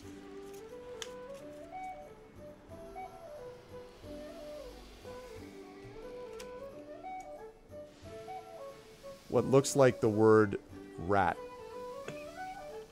Canis, did you say it was around the back of the helm? Yeah, well, I think so. Right. Something was around the back. The vampire rat was, probably. All right. But I'm telling you, I turn. it's dangerous there, you understand me? Dangerous. There's creatures there. Something's wrong with that place. It's haunted, all right. Vampire rats. Well, it's a good job we've had your intel on this. Otherwise, we could have been in serious trouble. Well, There's been tell of the vampire rats been turning up around the empty net, so you may want to stay away from there for a while, unless you get mistaken for one yourself or get blamed for leading them there. there's vampire rats around the empty net. That's what we've been told. Make a deception check. Yeah, for that's why Morthwyl. we're here. Can I assist on that? Can you assist? Because I'm No, I'll literally let you- behind him. I'm I'll literally, let you like, make a next to him. deception check right after, depending on how this Okay. All right. Okay, well, goes. This is just like rolling a check and being like, yeah, and then like, yeah. While I'm saying that, I'm tapping my hammer on the hand, which I should probably point out the hammer is actually my arcane focus. So I have to have either that or my thieves' tools in my hand whenever I cast a spell, which is why there's comedy things like me donking someone on the head. Donk. Yeah. I have So a I'm, small so I'm going to welt cast on my guidance forehead on now. myself. Okay. A guidance cantrip. So let's do deception. Plus a d4. That's right next to that 20. Oh, nice. Oh, that I crit. Yeah, that was good. A 10. So he's like, okay, go ahead, Silvo. Make your roll. I will also use the. Presumably, it's not. Has it been a minute since? The, I will. I'm going to bend this a little bit in this case. It should right. be over a minute. We'll keep that in mind for future, but I'll bend it. Well, just in case this. So 16. Okay, go ahead and roll your guidance there. My D4 guidance, because otherwise I won't get to use it. 4. So 4. 20. Okay, so so he starts looking very nervous when Morthwyl says that. Silvo, what do you say? To There's been vampire rats spotted around the empty net. That's why we're here. It's one of the reasons why we need to find you, because we knew that you knew where they came from. You mean you're bringing them to me? No, we're not bringing them to you. We're going to try and get rid of them, but we need someone who's seen them in order to know how to get into the house. Well, sneaky like, you know I'm like. But I ain't good. And so he stands and he's like, you all stay away from me. And he like starts staggering, running down the street. And he says, "You'll get caught yourself by vampire rat." And he runs into the stilt on the outside as you had brought him down the tavern, over the alleyway. He runs out and runs into the stilt on the side of the empty net, and then just kind of falls backwards and lies motionless and apparently unconscious. He's still got the booze on him, right? Oh yeah. Okay, cool. Well, our work here is done. Right, let's just move him out of sight of the empty net. Yeah, I'll drag him back into the alleyway. Okay. But if this guy gets strung up or thrown into the drink while he's unconscious, I am not going to be happy. Silvo, I would Put him like in the to... recovery position. Make sure. To... Yeah, exactly. Glass of water and some paracetamol next to it. Silvo, I need you to make an investigation check for me, please. Investigation. No, I take that back. Perception, I'm sorry. Okay, well, I'm going to have to make the investigation check, so I just clicked on it. A perception check. I'm glad I asked you to do perception and not that one. Yeah, me too. Well, you say that. You're like, thank God we're getting the hell out of this guy. Like you're Yeah. like, let's bail. Okay. You leave him behind there, Yep. and you all head off, having gathered whatever information you needed, presumably, to gather. Yeah. So, He's a as we're walking... sad sod, that one, but some things are so broken they just can't be fixed. Well, that is true sometimes. Are we heading towards... Well, where are we going now? Are we going straight towards this house, or are we going He in the morning? mentioned one thing. Was it the Sanctuary of Takan? Yeah, it's the thing that you think he's referring to is probably not that. The thing that he's referring to is the Temple of Procan. It is a sea god's temple, and that is actually on the way out of town. And in fact, it's not. It's on the way, theoretically, towards where the house would be. Okay. Might be worth stopping there, see if anyone remembers any of his rantings. They might have been fresher at the time. Yeah, sounds like a plan. So I tell you what, I have a bit of business to take care of before we head on our little adventure. Go adventurers. You want me to meet you at the temple? We can do that. Yeah? I'll If need you to wanna collect split the a few prophecy, things. That always works out so well. Yeah, absolutely. Well, I need to collect a few things from my room. yeah. So if we gather what we need... I mean, what time of... Oh, quick question. What time of day is it? Late afternoon, probably like 4:30, almost early evening. Is And what we're how looking long do we think it would take us to get to this haunted house? It's probably not that far outside of town. If you had to guess, it's maybe 20 minutes to 30 minutes walk at most okay, along so the pathway. It's pretty close. Yeah. Okay, I thought you were going to be like 4 hours or something. No, it's not far. I was like, okay, well, considering we still have light on our side, I reckon we go today, get this all wrapped up, and get our payday.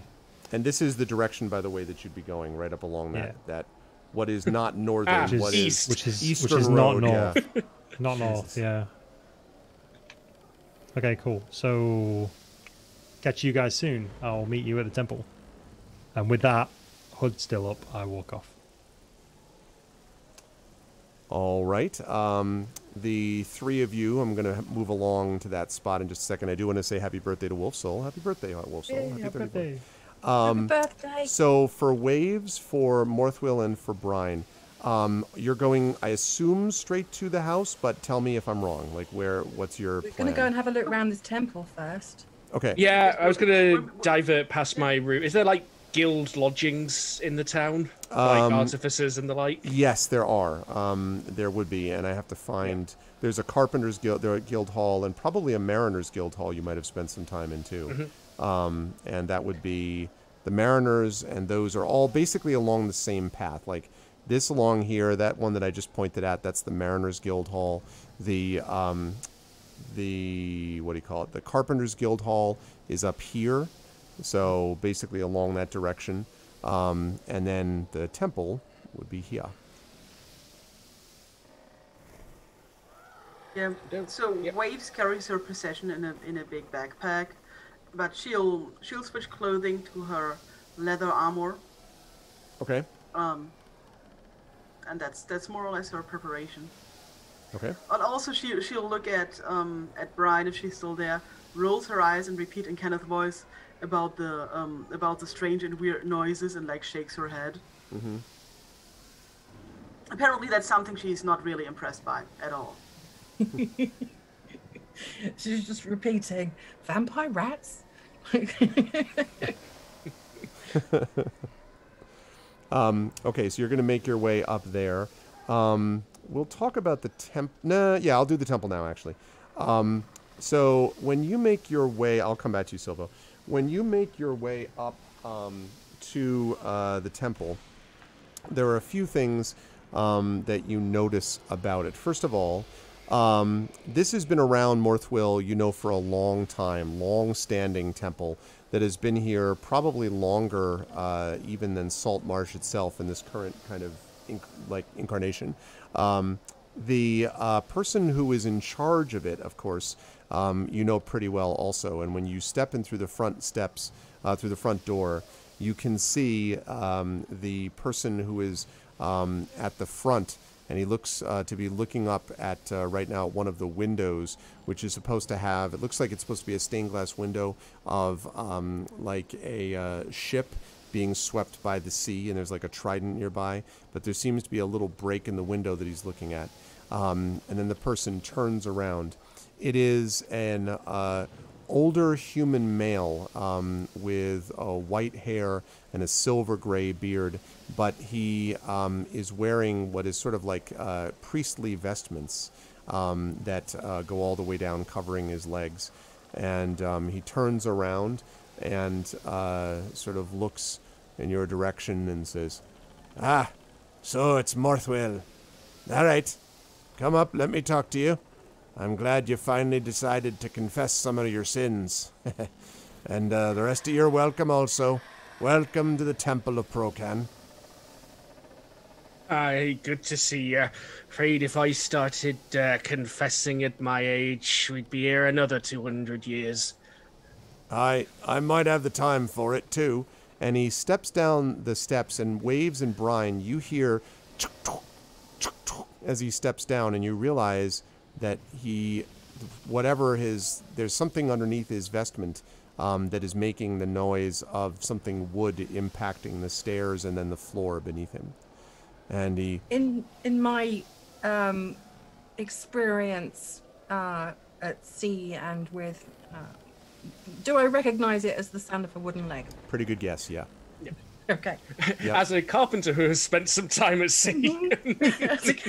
Yeah, well, Morthwyl, you already knew this, actually. Okay, yeah. And as also looking at the swarthiness of his wrinkled skin and so forth, you can see this is also someone who spent a lot of time in the open light and air. And Morthwyl, of course, you know that this man that you're looking at is Welgar Brine-handed. So called because he was a whaler for many, many years before finally he had his leg removed in an accident that he doesn't talk much about, just mutters every so often about something that rhymes with Bloby and Blick. You don't really know.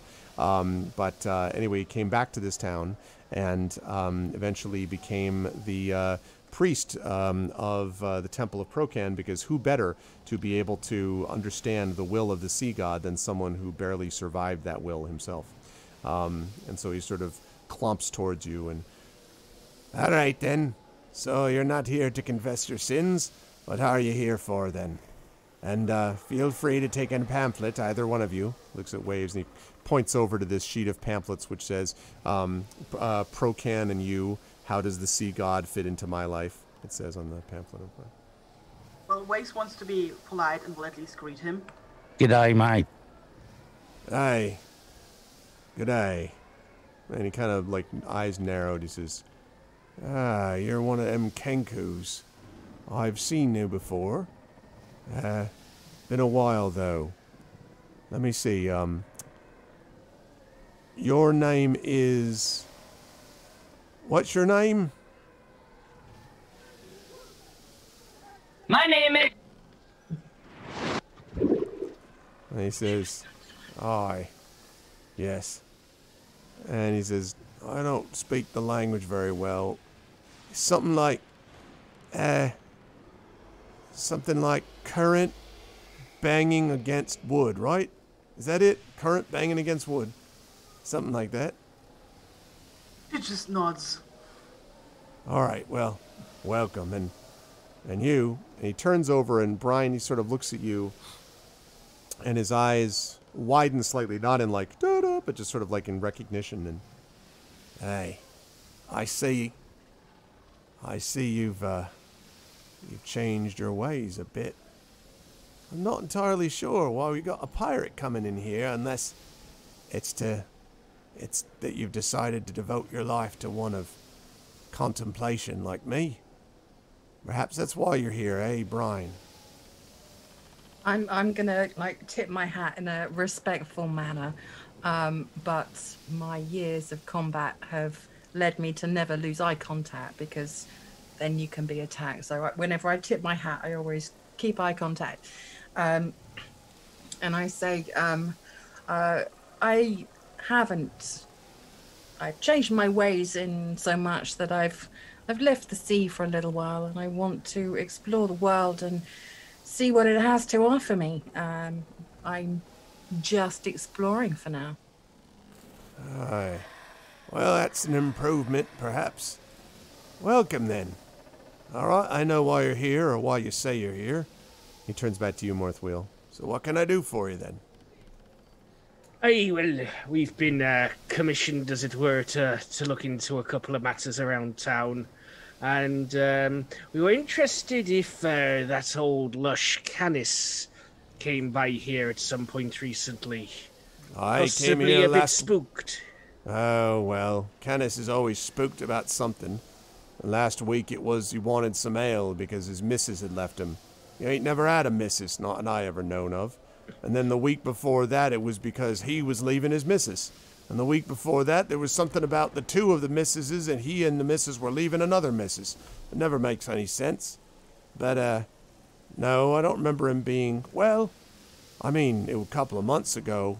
You mean that business with the haunted house, do you? Something about vampire rats, I believe. Aye, vampire rats. Yeah, he didn't stop shutting up about that. Said whether Procan could save him from the vampire rats. I went outside, there weren't no rats anywhere, vampire, normal, or anything else. He's just full of it on the ale. If you're listening to him, you're going the wrong way. I look at him closely and say, Did you notice anything weird a minute ago? And he kind of looks back at you and he's just like, A minute ago? Wait. Yeah, that's right. Is that kenku thing about gotta learn? All right, let's see. So you must mean a long time ago. Any time, basically. Well, with him, no, not particularly. With the town, not much. With the house, I mean, I've seen it from a distance. It's not a pleasant place. I wouldn't want to spend much time there for sure, but I occupy my time with the living, not the dead. People tell me that there's creatures that live there, not vampire rats. I mean regular, normal creatures, normal undead. And I don't want to mess with them, I'll tell you.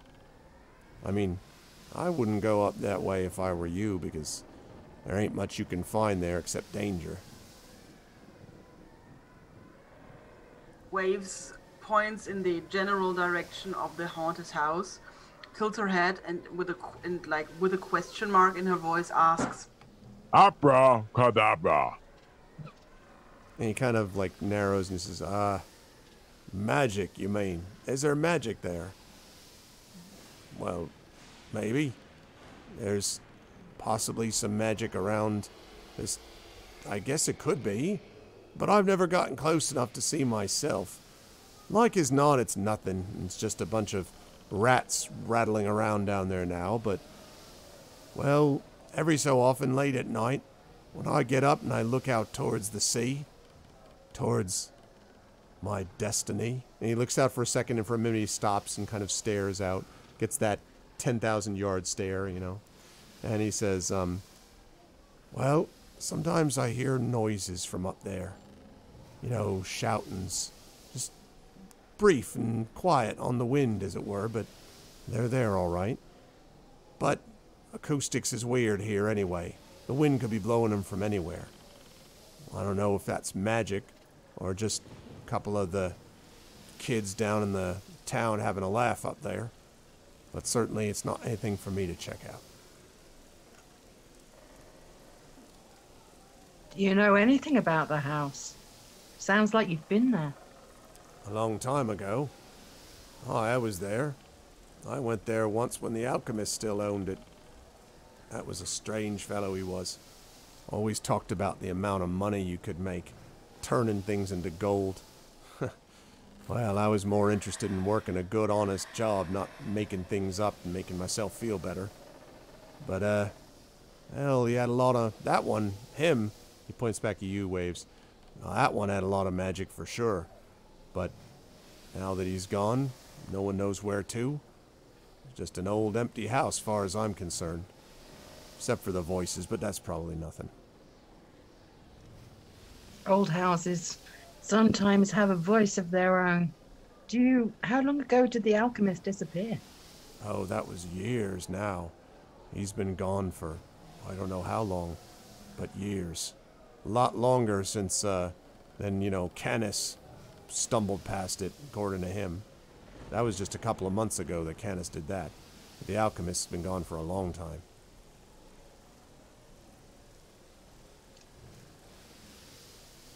Okay. I'm just gonna, respectfully, but I'm just gonna have a small wander around, just, observing. Respectfully nodding at statues and sculptures and stained glass windows and just taking in information. Okay. All right. And he I'm looking for a trapdoor. In the temple? Yeah, that's what he said, wasn't it? Kind of said that there was... No. Not a passage from the temple, no. That there was a passage in the house that he found that led him into the basement. But not that this leads to the house yet. Yeah. Still gonna just have a look around the temple. Okay. And Morthwyl and Waves? Aye, alchemists. Always the batty ones back at the Artificers Guild. I mean, stuff they made was just as like to set you on fire as make you rich. Mind you, same could be said for most of the things we made at the Artificers Guild. Aye. But the Artificers can do some good work, too. I just wish they had come in time to help some of us. And he stares back out at the sea.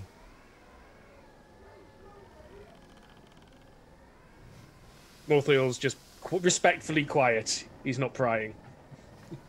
And he sort of, after a while, shakes his head and he says, memories.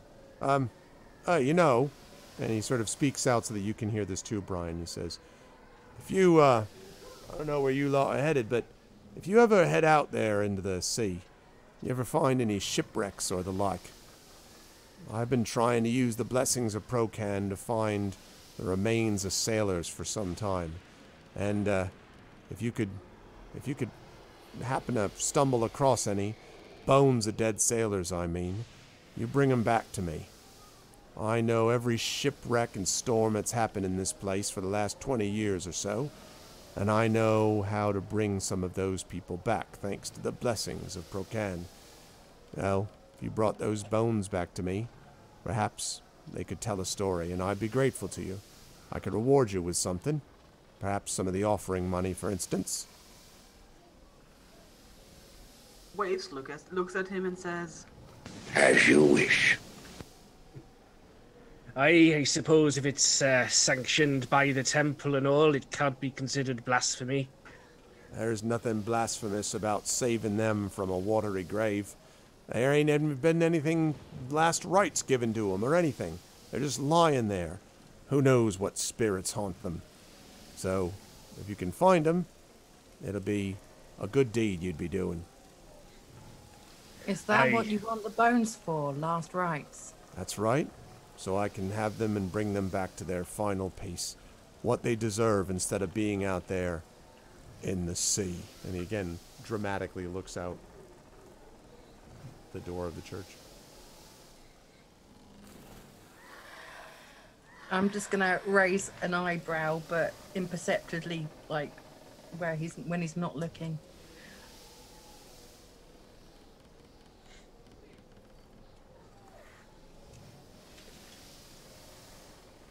And then I'm going to carry on having a look round. I see no reason not to keep an eye open. Oh, I appreciate that. It'll be worth your while. What better work can a man do than to bring back those who have been lost before their time?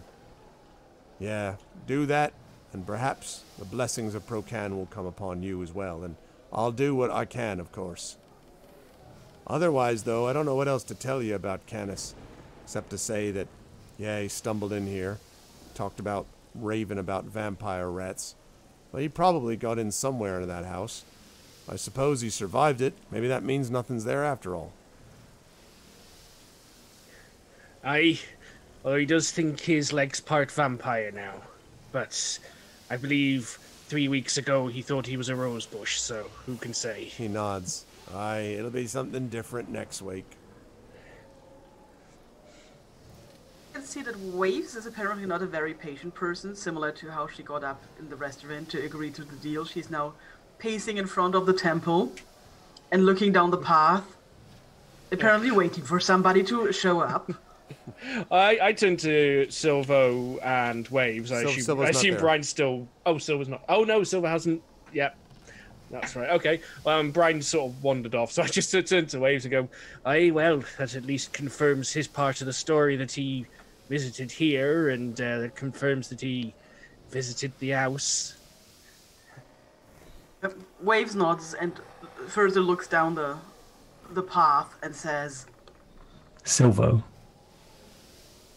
Aye, was he supposed to meet us here or the house? She points at this spot. Mm-hmm. Aye, okay then.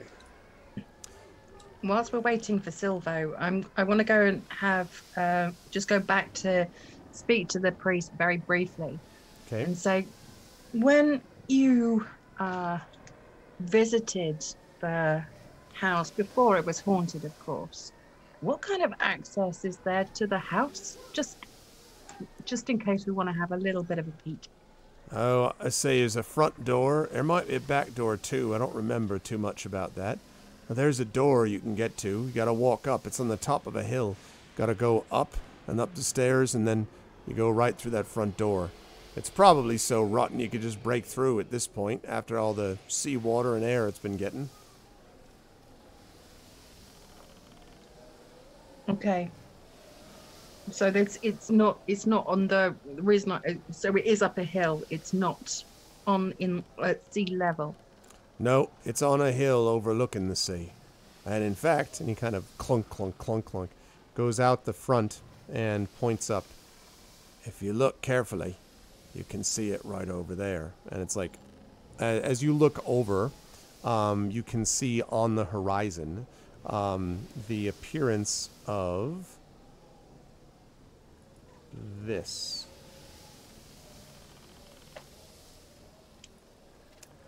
That is what it looks like. And you're a little bit...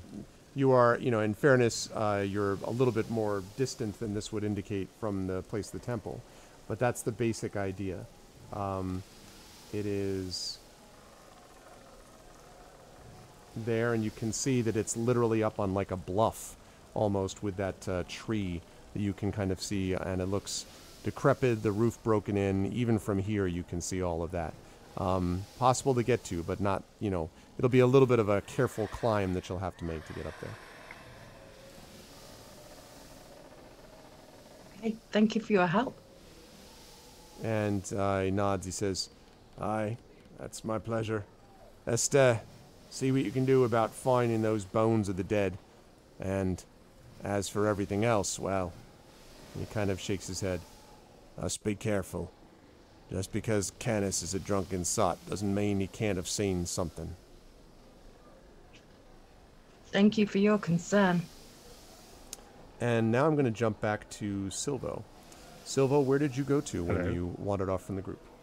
I am going to go and speak to the Viper Sisters. Ah, okay.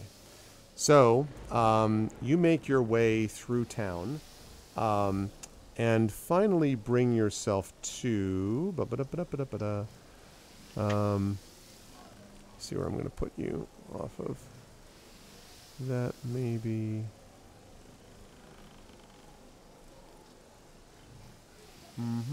let's see. No. I would say that probably is there. Okay. Alrighty. So, we're going to bring you over to this grove over here. Mm-hmm. Right there. Now, this is known to the people in town as a place where you can find what is known as the Sea Grove of Obed High. It is a place for seagulls and sailors and people living in the swamp, and an information market for traders and trappers and things like that. And there is there's an individual, middle-aged person who tends the shrine with his bullfrog, who he swears is his friend, not his pet, whose name is Loris. But you are not going the to... The person or the bullfrog? That is the person's name is Farron, but the bullfrog's name is Loris. So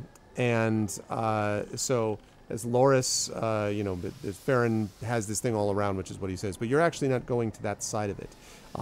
Right near the back of it, right here, there we go, right there is a little spot, so you can actually work your way around to the back, where there is a set of like brush, sort of right on the edge of this little forested area.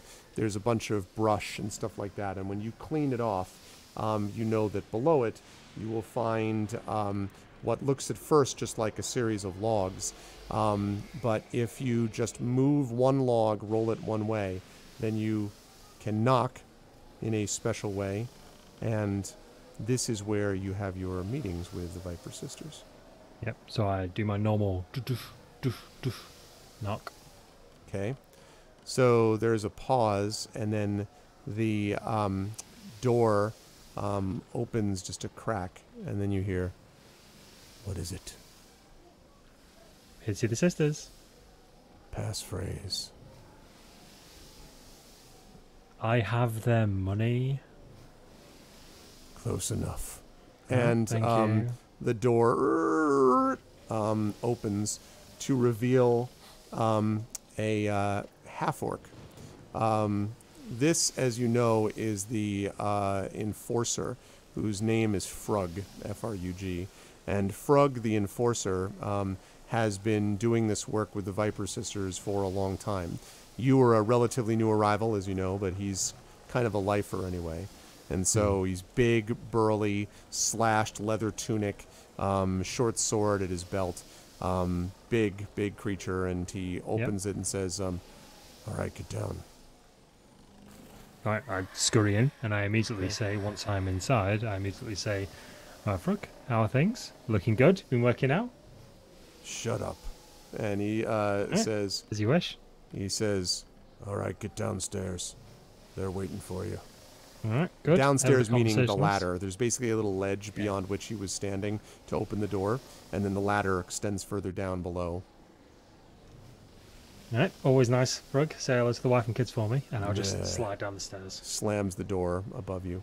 So you slide down the ladder, and when you get down to the bottom, you find yourself in a fairly small candlelit room.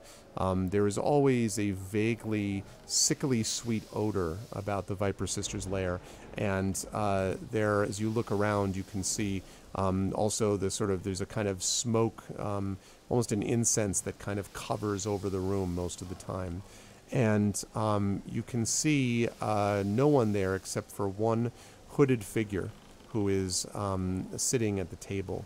And you hear, coming from the hood, "All right, Silvo, get over here and report." Is there a seat for me to sit at, or am I just standing near the table? And there is a seat. Okay, excellent stuff. Do I know the name of this individual other than one of the you know Viper this Sisters? as one of the Viper Sisters, and you never know which one you're talking to.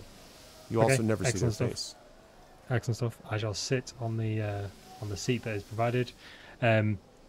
Whip my face mask down real quick, tuck my hood back so that they know who they're speaking to, and I'll take the coin purse that the guard at the front gate gave to me during our last session, because that's the entrance fee, and I'll pop it on the table and I'll say, "I have delivered as you asked, as always." And so a gloved hand sort of sneaks out, grabs the coin, brings it up, sort of looks at it, and then spins it on the table, and then vanishes into the cloak and says, "This is short."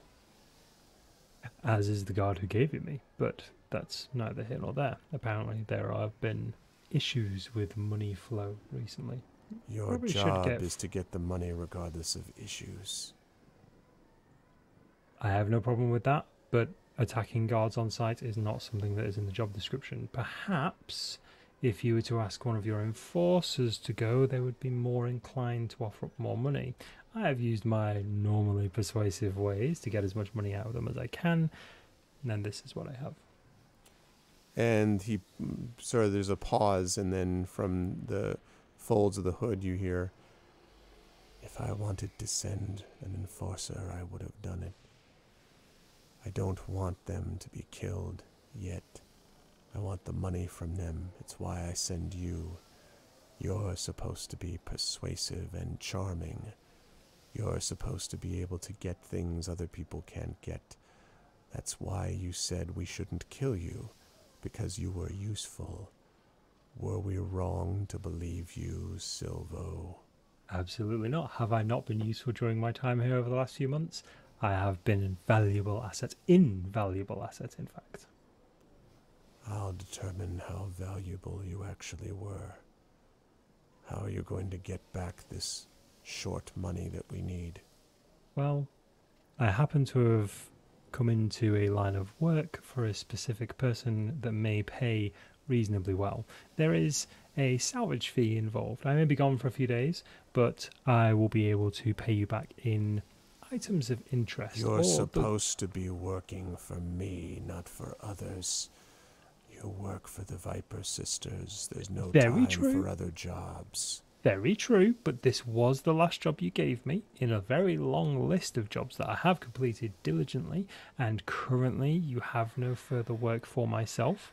And being a freelance entrepreneur that I am, as was explained when you and Frog wanted to, what was it he delicately put it as? Tear me limb from limb and beat me to death with the wet ends.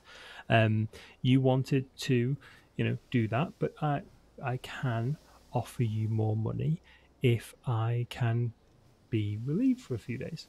Who are you working for? Honestly, I didn't really pay much attention. Someone wave chaser. We're going to a house, and there's apparently going to be a lot of gold. You're working for Scarin Wave Chaser. I'm following the group. Butler. Well, I'm following the group that's working with Scarin Wave Chaser, and they will be able to open doors and allow me to take whatever shiny objects I may find along the way. As I said, I'm a very persuasive man. What are you going to do with these shiny artifacts? Well, they're either yours or I can sell them and the gold can be yours, because we still have an understanding, correct? I do work for you, and eventually you find out about magic for me. You'll bring us the artifacts then? Whatever I can carry. What about these other people you're with? I've only known them for about an hour. I don't think they're going to be much problem. I take out a coin, a silver coin in my hand, and I'm flipping it in between my fingers. There's many tricks I can employ, and as I'm saying this, the coin disappears. Your magic tricks won't save you from us if we don't want them to, Silvo.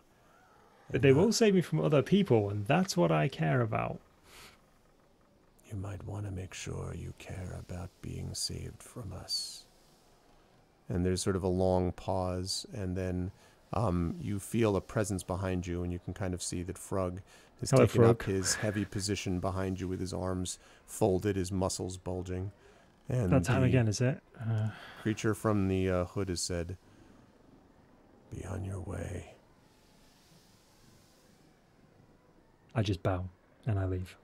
As you're on the way to the ladder, you kind of pass, push by Frog. And as you're getting up to the ladder to climb up. Yeah, go ahead. Sorry. Just as I'm leaving, I'll stand up and I'll turn around with Frog, but I'll look back at the hooded figure and I'll go, sorry for the impertinence, but did you ever find out anything about wizards or magic for the work that I've been doing so far? Your information is being gathered. Just as you gather things for me, we'll gather things for you. And absolutely. Your benevolence, your viperness, your criminal underworldness. I am on my way, and I will bring you back the biggest bag of shinies I can possibly carry. The slightest hiss emanates from beneath the hood, and as you put your foot on the bottom rung of the ladder to climb up, the hooded figure says, "Silvo." Hello. when we find out about this magic. I don't know if you'll like what gets discovered, but no matter what it is, remember, this group of people you're with are nothing. You work for us, and you'll remember that, or you won't remember anything ever again. As always, your benevolence. Your wish is my command, and I very quickly scurry up the ladder. And as you scurry up the ladder, the incense and smoke almost choking you as you go, and hearing the slightest